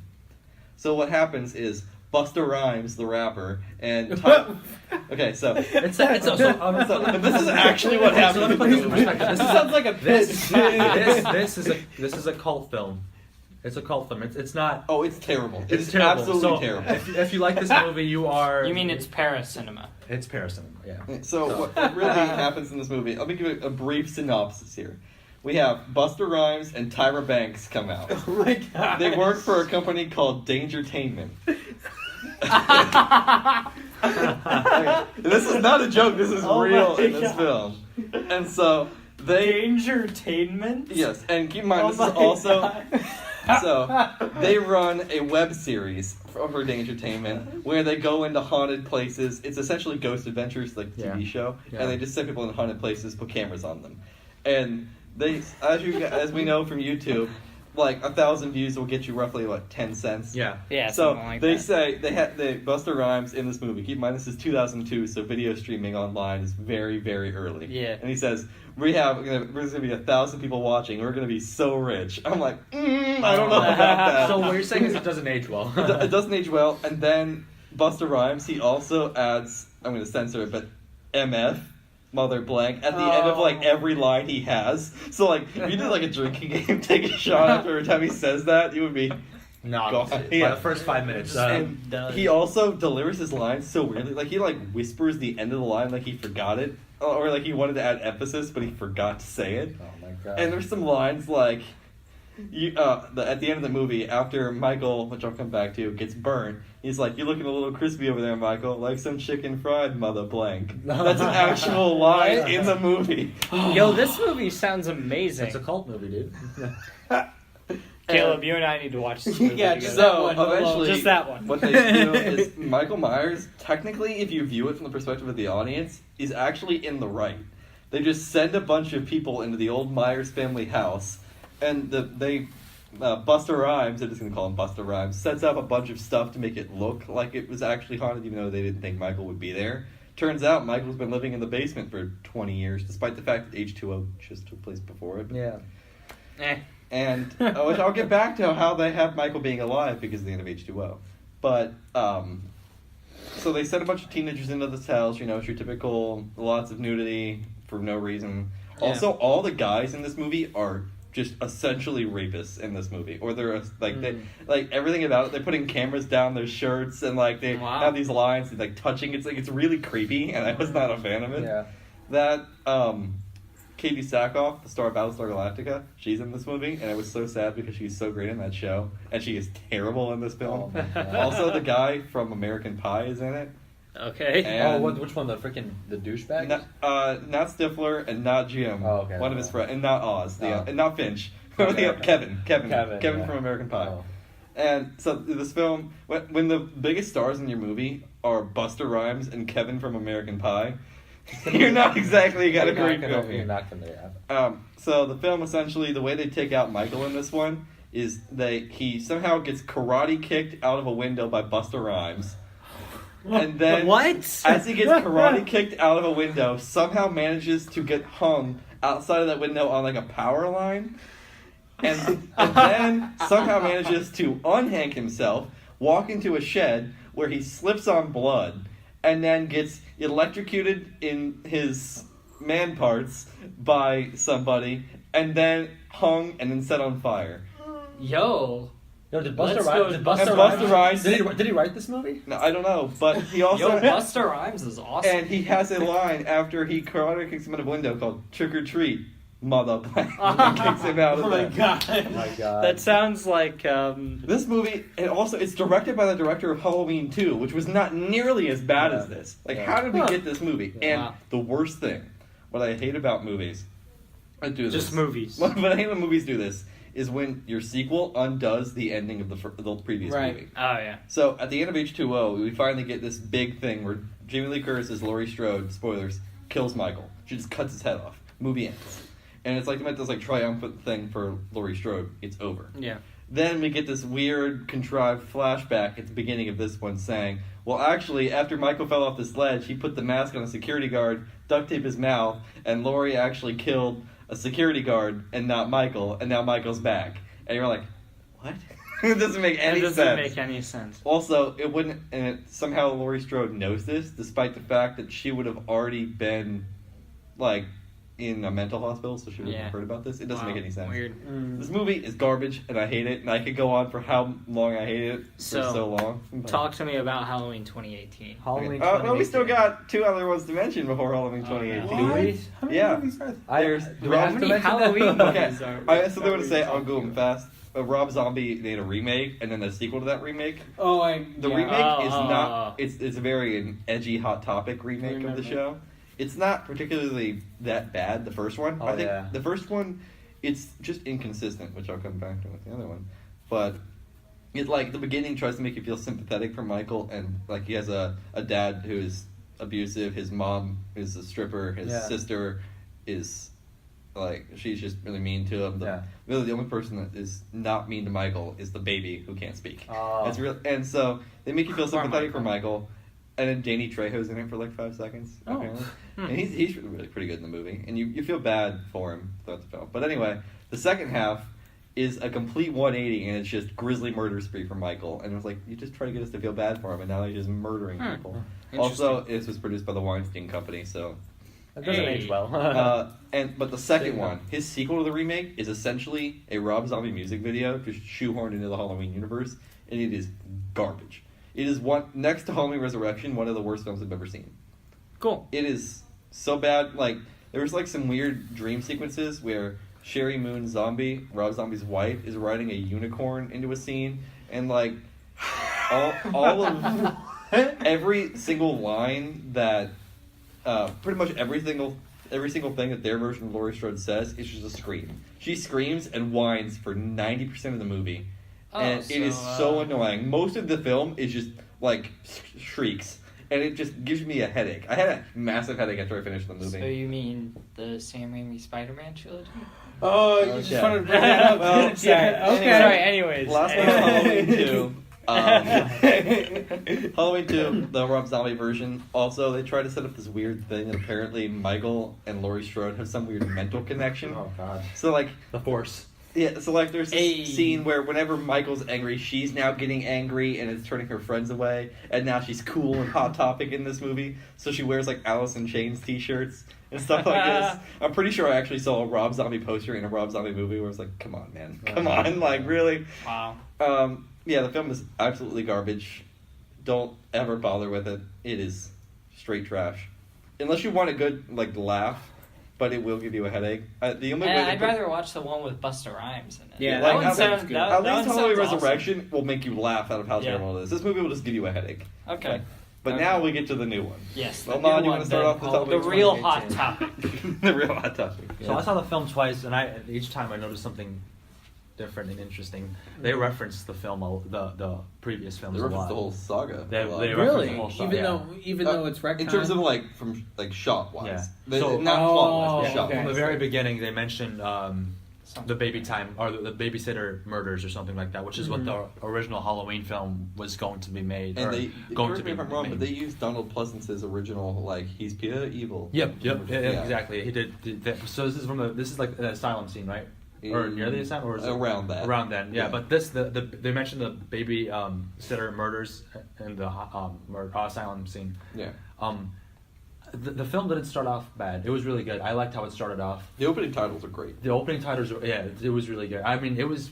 Was that from the original? No, what was it? They reversed it. They So reversed originally, it. I believe in the first movie, it was a smashed pumpkin coming. It was a pumpkin being smashed. Oh, yeah. Whereas in this one, it was a smashed pumpkin coming up. which is really cool. I thought. Also, seeing John Carpenter's name doing the score, that was really cool. I don't think anybody caught that in the theater, but it was the score itself was really good. Or I think it was just wasn't it like I don't think he did the whole score. He didn't do- he just did did the somebody original. else. Isn't Yeah. his son or something doing the score? His son must have. Yeah, I thought it was still in the family, so I saw that. I was like, oh, it okay. is very similar to his original score. Okay. Yeah. Very similar. Yeah. What do you? I had the. It was interesting. So none of the films, we have to mention that none of the previous films, 2, 3, 4, 5, 6, 7, they're not canon. So this is pretty much a sequel to the It's first a one. sequel 40 years later to the original. To the original. Nothing else So happened. H2O never happened. 20 years later, it never happened. It was just 40 years. Now's the time to get into the franchise if you're not in. That's why I was. Now you that's only what I have was to going watch to 2 do. movies. Right? Yeah. Yeah. So you necessarily have to watch the first one. I would still say though, watch 2 and H2O, but that's just me. Well, here's the thing, because if you watch some of the other ones, it has its perks because they use some of the same shots. Honestly, You know that it's a callback to those movies. yeah, it's a callback. So without they it actually like, Specifically a really shot mattering where to he this. after he breaks out of Breaks the bus, out. which is not a spoiler. It's in the trailer. it's the tracking shot. There's a tracking shot. It's Halloween 2. I Halloween believe 2, does yep, it. Halloween 2, Yeah. and they also reference Halloween H2O with the bathroom scene where he's, it's pretty much the same scene, am I right? Yeah. There's the bathroom scene, they have the same stuff. I don't know if they have the teeth, though. Uh, with the stalls? No, they also did that in Rob Zombie's remake. Oh, okay, so then, just with no teeth. That too. But, But, what do you think about the comedic elements in the film? Okay. Because this is definitely, it's So- a film by David Gordon Green, right? yes, Is so that- David Gordon Green, the director of Pineapple Express. And Hangover? No, that was Todd Phillips. No, never mind, yeah. And it was also co-written, I believe, by Danny McBride. Oh, yeah. Of, the Seth Rogen crew. Yeah. I'm going to be honest, I didn't love the film. I thought it was good. I thought it was competently made, which is a praise compared to the last couple sequels, as you heard. I didn't like the film as much either. Yeah, it was horribly inconsistent. Really? It's not a poorly made film. It's acted well for the most part. The problem I had was it was so inconsistent. Like, once we got to the ending and I watched the trailer again, and there's a scene at the beginning, and I'm going to try to avoid spoilers as best as possible, but if you've seen a slasher movie, you know exactly how this movie's going to go. Yeah. Mm-hmm. There's not exactly anything new in this film. I mean, there is for the characters, but in terms of, like, oh, this is a new concept, you've seen the slasher movie before. You know how it's gonna go. So does it have Busta Rhymes? No, it karate doesn't. kicking? Unfortunately, No, no. but I will say the slasher genre is really tired. Yeah. I don't there was somebody sitting behind me in the theater when the movie started. He was like, "Yes, I finally get to see people die," and the guy was like in his 40s or mid 40s or something. You could definitely grew up on slasher films. Yeah. I just watching people die on screen in gruesome ways, I like just with knives or whatever. It doesn't really terrify me anymore. It's nothing. It's not like Psycho. I where don't it's really It's not go to- original. It's not original anymore. It is. It's It's unsettling for sure, but it's not terrifying. I don't go to slasher that's movies fair. to be scared. I go to slasher movies because I know it's going to be a roller coaster. It's gonna be. You're gonna be like, oh, they're gonna get away. Are they gonna? It's yeah. a fun ride. It's not scary. That's what I want to say about this movie. Is going into it, I sort of knew what to expect. It's Halloween. You're not gonna get something grand or just. No, you're not gonna get a. It is literally a tribute to a franchise called Halloween. Which is a slasher film in 1978. Like, this. I'll go back to what I was saying about it. It is so inconsistent. There's a beginning where it starts off with like, hey, shout out to us, podcasters who are, but then they also say they're investigative journalists. Yeah, I think when I rewatched it, she mentioned that she's a podcaster. I think just to get into her house, okay. But that is really inconsistent. I didn't because when I first saw it upon first viewing, I was like, which one are you guys? And You mean also podcasters get press badges? Yeah. What? Oh no, it was two separate things. They go at the very beginning of the movie. Is they go to the asylum to try and get Michael to say something. Yeah.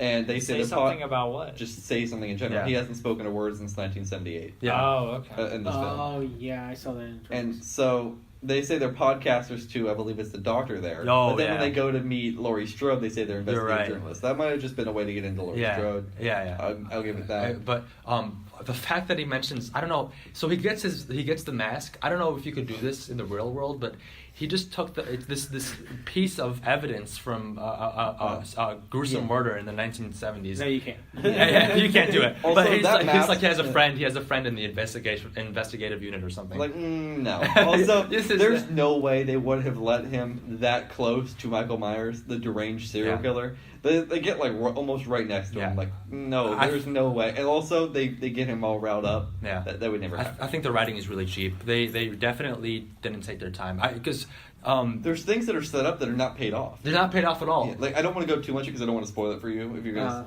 Oh man, yeah. I'm not gonna see this. I'm movie. probably not, but you know. I'll try and avoid the best I can. A lot of it can. You're anything that would be a surprise you already know in this film. Oh, okay. So, yeah, So I was gonna mention the fact that it's interesting how they use comedy in this film because you could definitely tell it was David Gordon Green. Talk about the peanut butter scene. Yeah, we're gonna talk about that. So we're introduced to the family, to the daughter of Jamie. Granddaughter of Laurie Strode. Oh, granddaughter. Sorry, granddaughter of Laurie Strode, and she's with her family. She's talking to her mother, which is the daughter of Laurie Strode, Judy Greer. Who's great. And the father, who has no role in the film, no other significant role other than to say he got peanut butter on his penis. Yeah. And that's how the film starts. He walks in and he's making like a bagel or something. He's like, I got peanut butter. For the rest of the film, he's just in the background. He and has it's clearly ADR'd in. You can tell they added that in Yo, after. Yeah, I was like, honestly, when I first heard that, I was like, did I hear that right? I was like, I looked over, I was like, wait a minute. That's how you're starting this movie? Why would you say that's like in front of your daughter and wife? You just got peanut butter on your penis. Also, like, we just had this great opening. Because I will say the opening is great. I like the opening. And we go straight from the opening title sequence and seeing Michael and this creepiness to just, that's how you... I got peanut butter on my penis. Really? I gotta go clean You're it up. rebooting a slasher series and that's what you started with? So that's when it was like, okay, this might be a little rough. So the dad doesn't have any other ride, boys.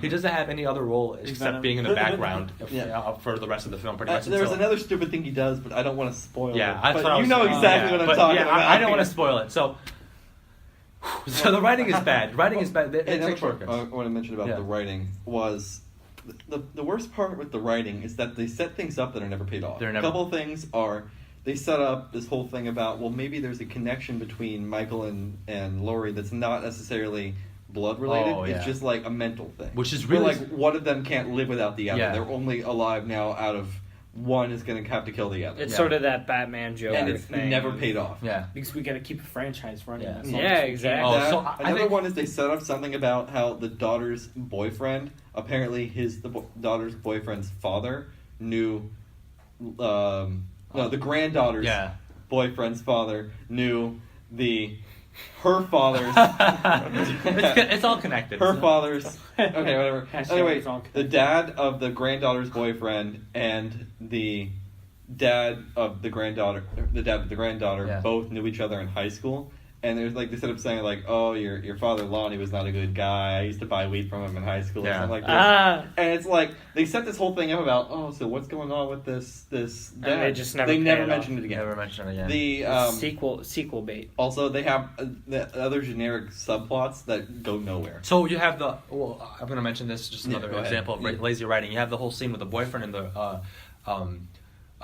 The granddaughter. the granddaughter character who go to a Halloween party, and it was so I had seen probably the same scene in so many other movies. I knew exactly just what was it's going to happen. cliched as and the only reason why this scene was happened was written in the film was because the boyfriend gets caught with another girl, so the girl gets mad, the granddaughter gets mad and walks away, and the boy comes in, he gets mad, they have a little argument, and the boyfriend throws the phone and like fruit punch, and that's the only reason why. Now that she doesn't have her phone, she can't call anybody. So I was the entire subplot exists, so she doesn't have a phone. So she doesn't have a phone, and I'm like, wow, they're gonna. That's so it's definitely cheap writing, and they wrote that in just so she doesn't have a phone. See, a more human. I'm gonna rewrite this scene right now, even though I know nothing about this movie. Yeah. The better way to do that is that she just drops her phone. Mm-hmm. Like you or can literally battery's dead or something like that. You could literally have a scene Or Michael where destroys the cell tower. Yeah. Or that would be even better. Yeah. That just make the movie better. Or You maybe just I go guess to this the is cell kind of tower. stupid, but like maybe Michael's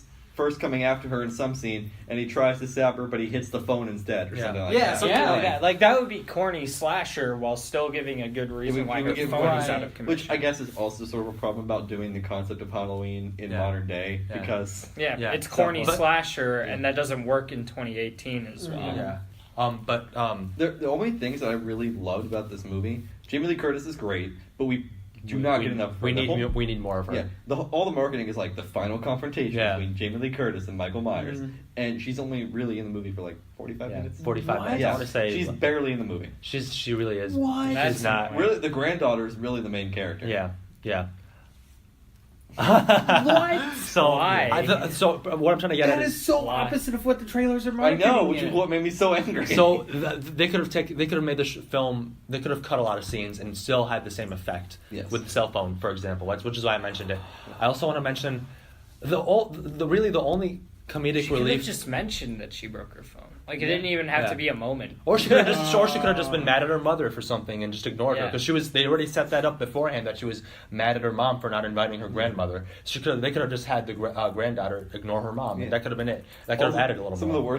One of the worst pieces of writing was the I think it's the doctor. Yeah. So oh my god. He's with the cops and he's like, "Go home, I'm a doctor." I'm like, wait a minute. That doesn't make any sense. Should we mention Go home, I'm a doctor. So the doctor. They introduce the doctor in the asylum scene. He's taken care of and he's introducing Michael Myers. Should we spoil it?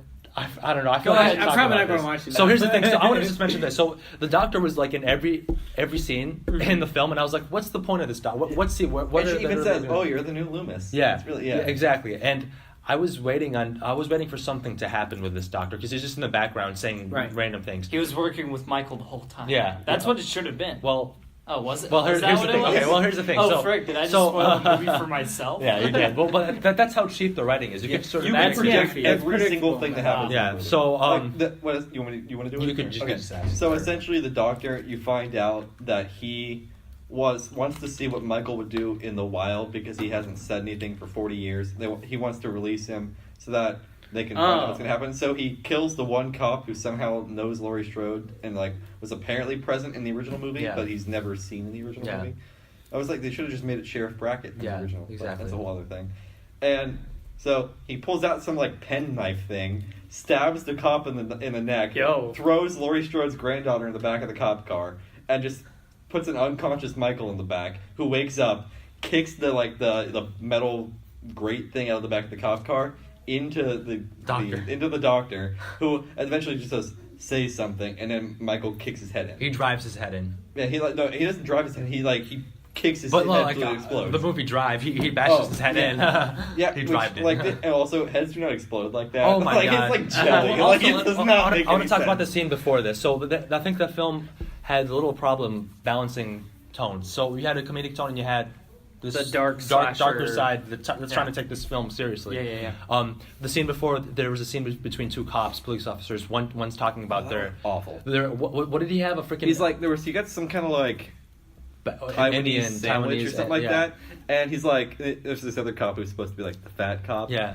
And he goes to him and he's like, "Oh, I know you don't have a large palate, so I had to make you a special. It's called like a Indian, some kind of Indian sandwich. He's like, I had them make you a peanut butter and jelly version of it." And he hands it to him. He's like, "No thanks, I prefer to keep it like this." He pulls out like a Sterilite container, and it's just a brownie and like Smarties or something. I was like, what? Yeah. That goes on for like 5 minutes. Yeah. And it completely breaks the tension because we just see that whole scene with the doctor and Michael right before it. Yeah. This movie sounds so weird. And then the scene after is him getting his head stomped in. Yeah. And also, like, the framing in this one shot doesn't make any sense. Oh, no. So there's the cops that we just heard about with the peanut butter and jelly baguette are right here.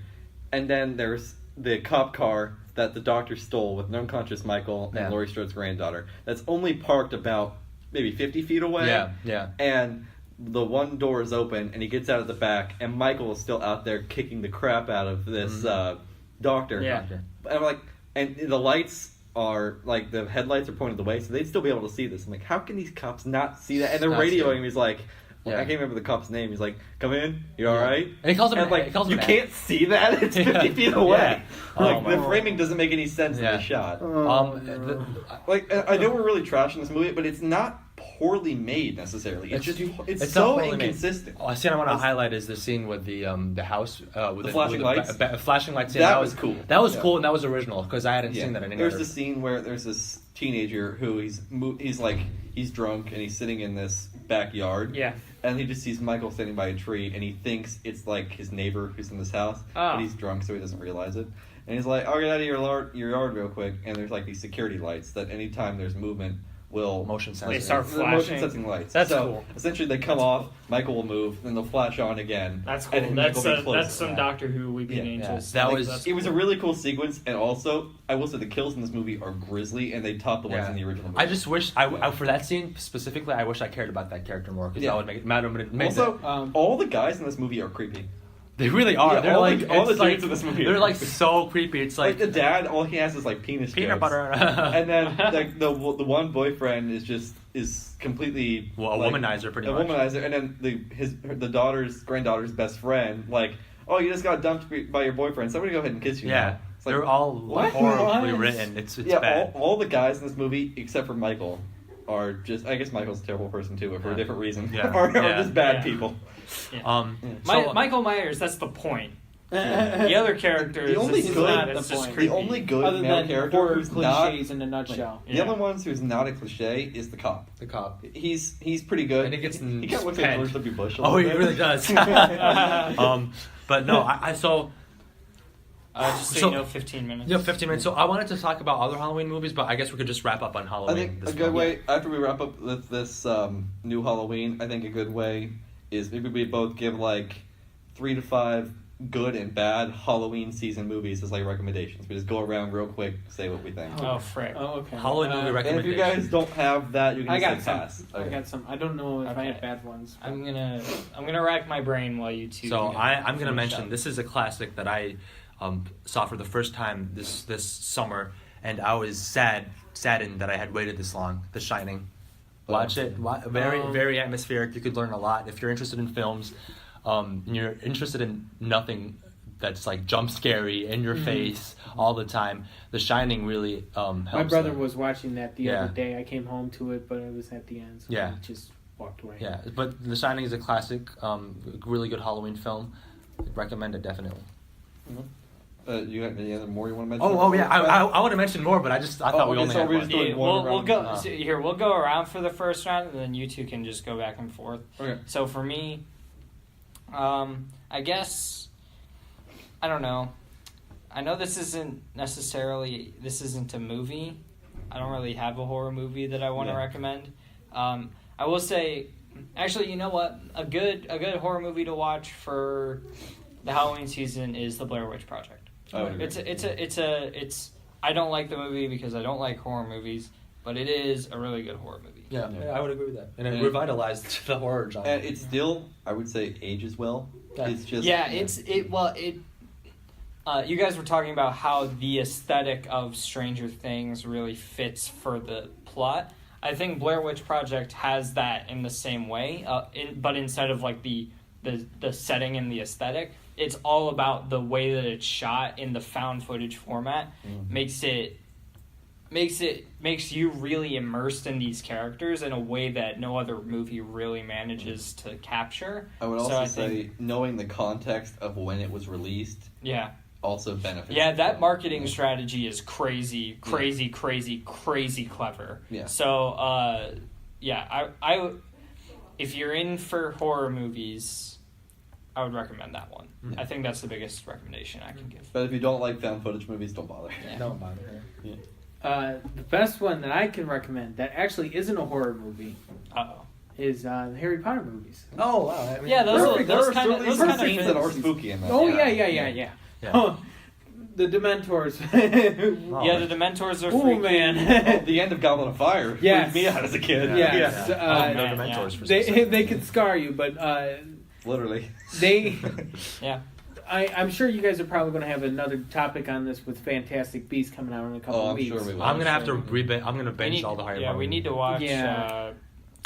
I need to watch the first one. Oh, okay. It's not as good as the rest. When's So it- Harry Potter 5 is definitely the best movie in the series. I Easily. really like 5. But I also really like Prisoner of Azkaban, and I also like both parts of Deathly House. I would So- argue there's not really a bad Harry Potter movie. Yeah. There really Yeah, isn't. I don't think any of them are bad. The only per one se. that I would argue is maybe Goblet of Fire. I think Goblet of Fire works. I think the only one that you could say is maybe underwhelming is 2. Yeah. Because it's the just one the- from before they decided that they were actually going to do movies. So it's basically the exact same movie as the first movie. It's a complete rehash. Whereas And it's like- too long. Yeah. Like 147 minutes. It's too long. that's too long for a Harry Potter movie. It's way too long for Chamber of Secrets. Yeah. Yeah.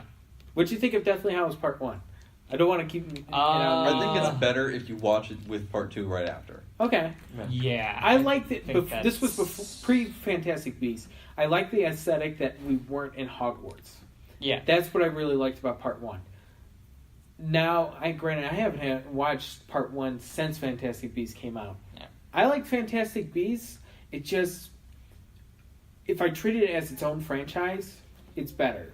If I treat it as a Harry Potter franchise, I think it fails. Like it as a Harry Potter movie. Yeah. It's not a great Harry Potter movie, but it's a good movie on its own. Yes. That makes sense. That's sort of what I'm excited about for 2, is that they're doing a lot more. It seems like they're going the direction of what I really liked in 5, was 5 went the fantasy action route, especially towards the end. Mm-hmm. There's some really, really great fantasy, like the magic wand duels at the end. Like, that stuff is really cool. The Fantastic Beasts movies are kind of doing what The Hobbit did, where they started off as sort of being their own thing, where then the sequels were like, we're just going to make it a prequel to the other stuff. Yeah. Where they're now becoming Harry Potter prequels instead of its own standalone. Which I'm okay with. From the first one, yes. Yeah. I really like the idea of a young Dumbledore. Yeah, Seeing Jude Law's how young that goes, Dumbledore makes a lot of sense. I think it's perfect casting, but Yeah. I could be wrong. I haven't seen the movie yet, but yeah, we'll have to wait and see. I think it's good. All right. Yeah. Cool. Yeah. Anyways, So, we'll move on. My favorite movie from like Halloween time movie would definitely be the original The Evil Dead. Yeah. Okay. I love that film. The sheer amount of creativity in that, and like even like the way it barely got made. Like crew members had to actually sleep on the set because they couldn't afford lodging. Wow. A lot of interesting camera angles. I think his yeah. use of space was really good.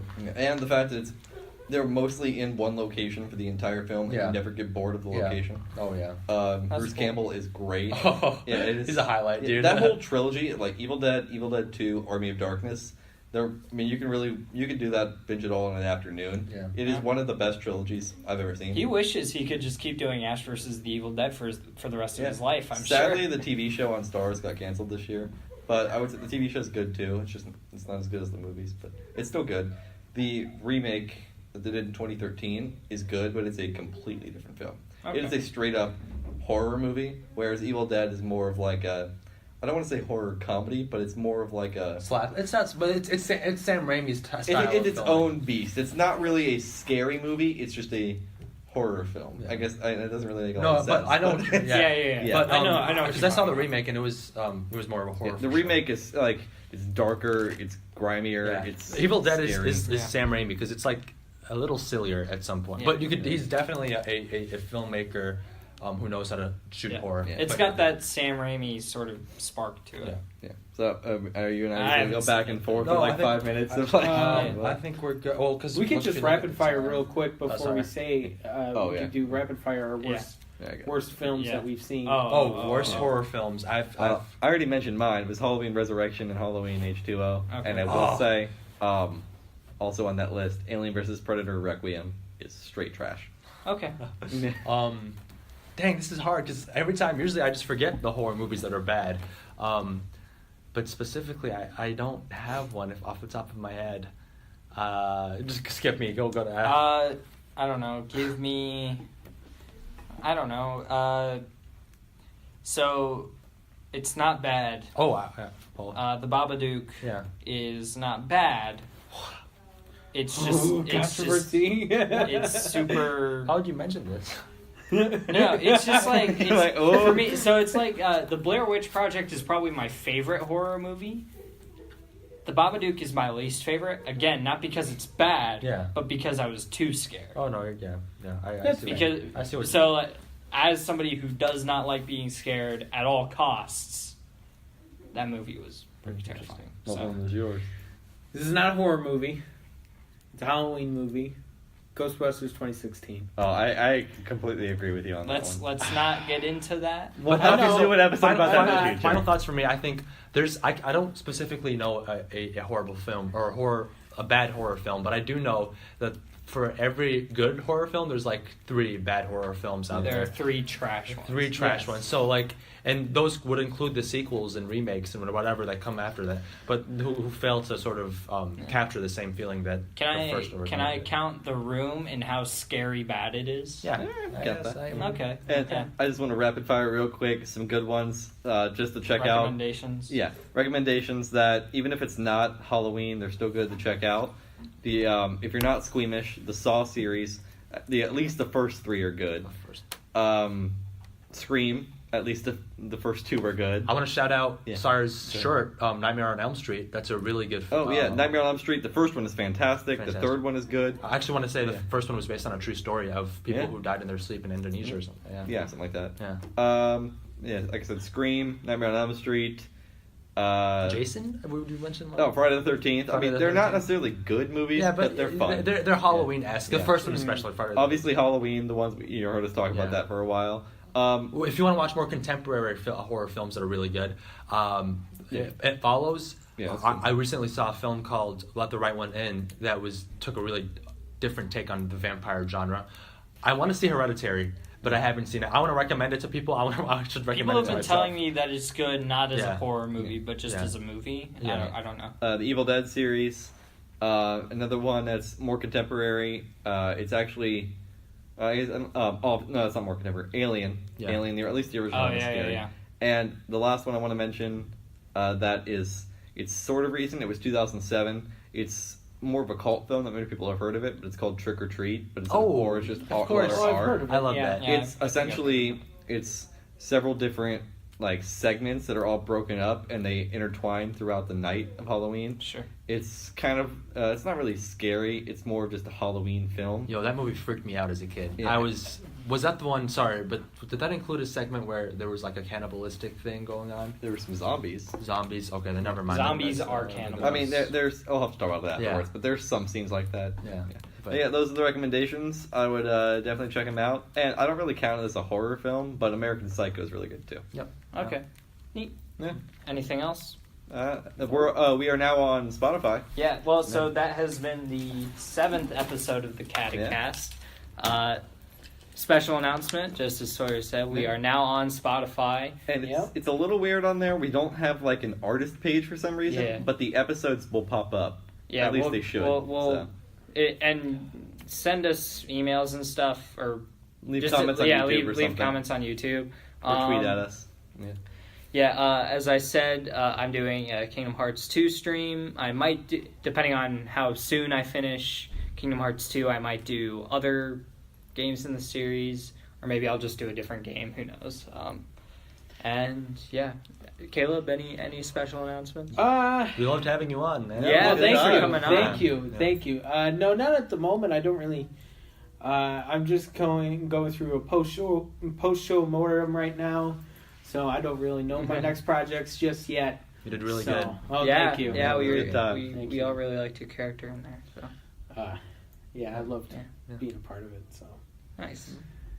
Well, if you want to tweet at us, or due to Twitter's weird algorithm, we're actually at CastCata rather than Cate-Cast, so at CASTCATE on Twitter, capital C's for both. Yeah. We're on YouTube at Cate-Cast Entertainment Podcast, iTunes, Spotify, Google Play. Anything else? I think that's it. iTunes, That's Spotify, it. Google Play Music. Yeah, that has been our Halloween special for the Cate-Cast. I'm Ezra. I'm Ahmad. I'm Sawyer. I'm Caleb. And have a good week. Bye. Bye.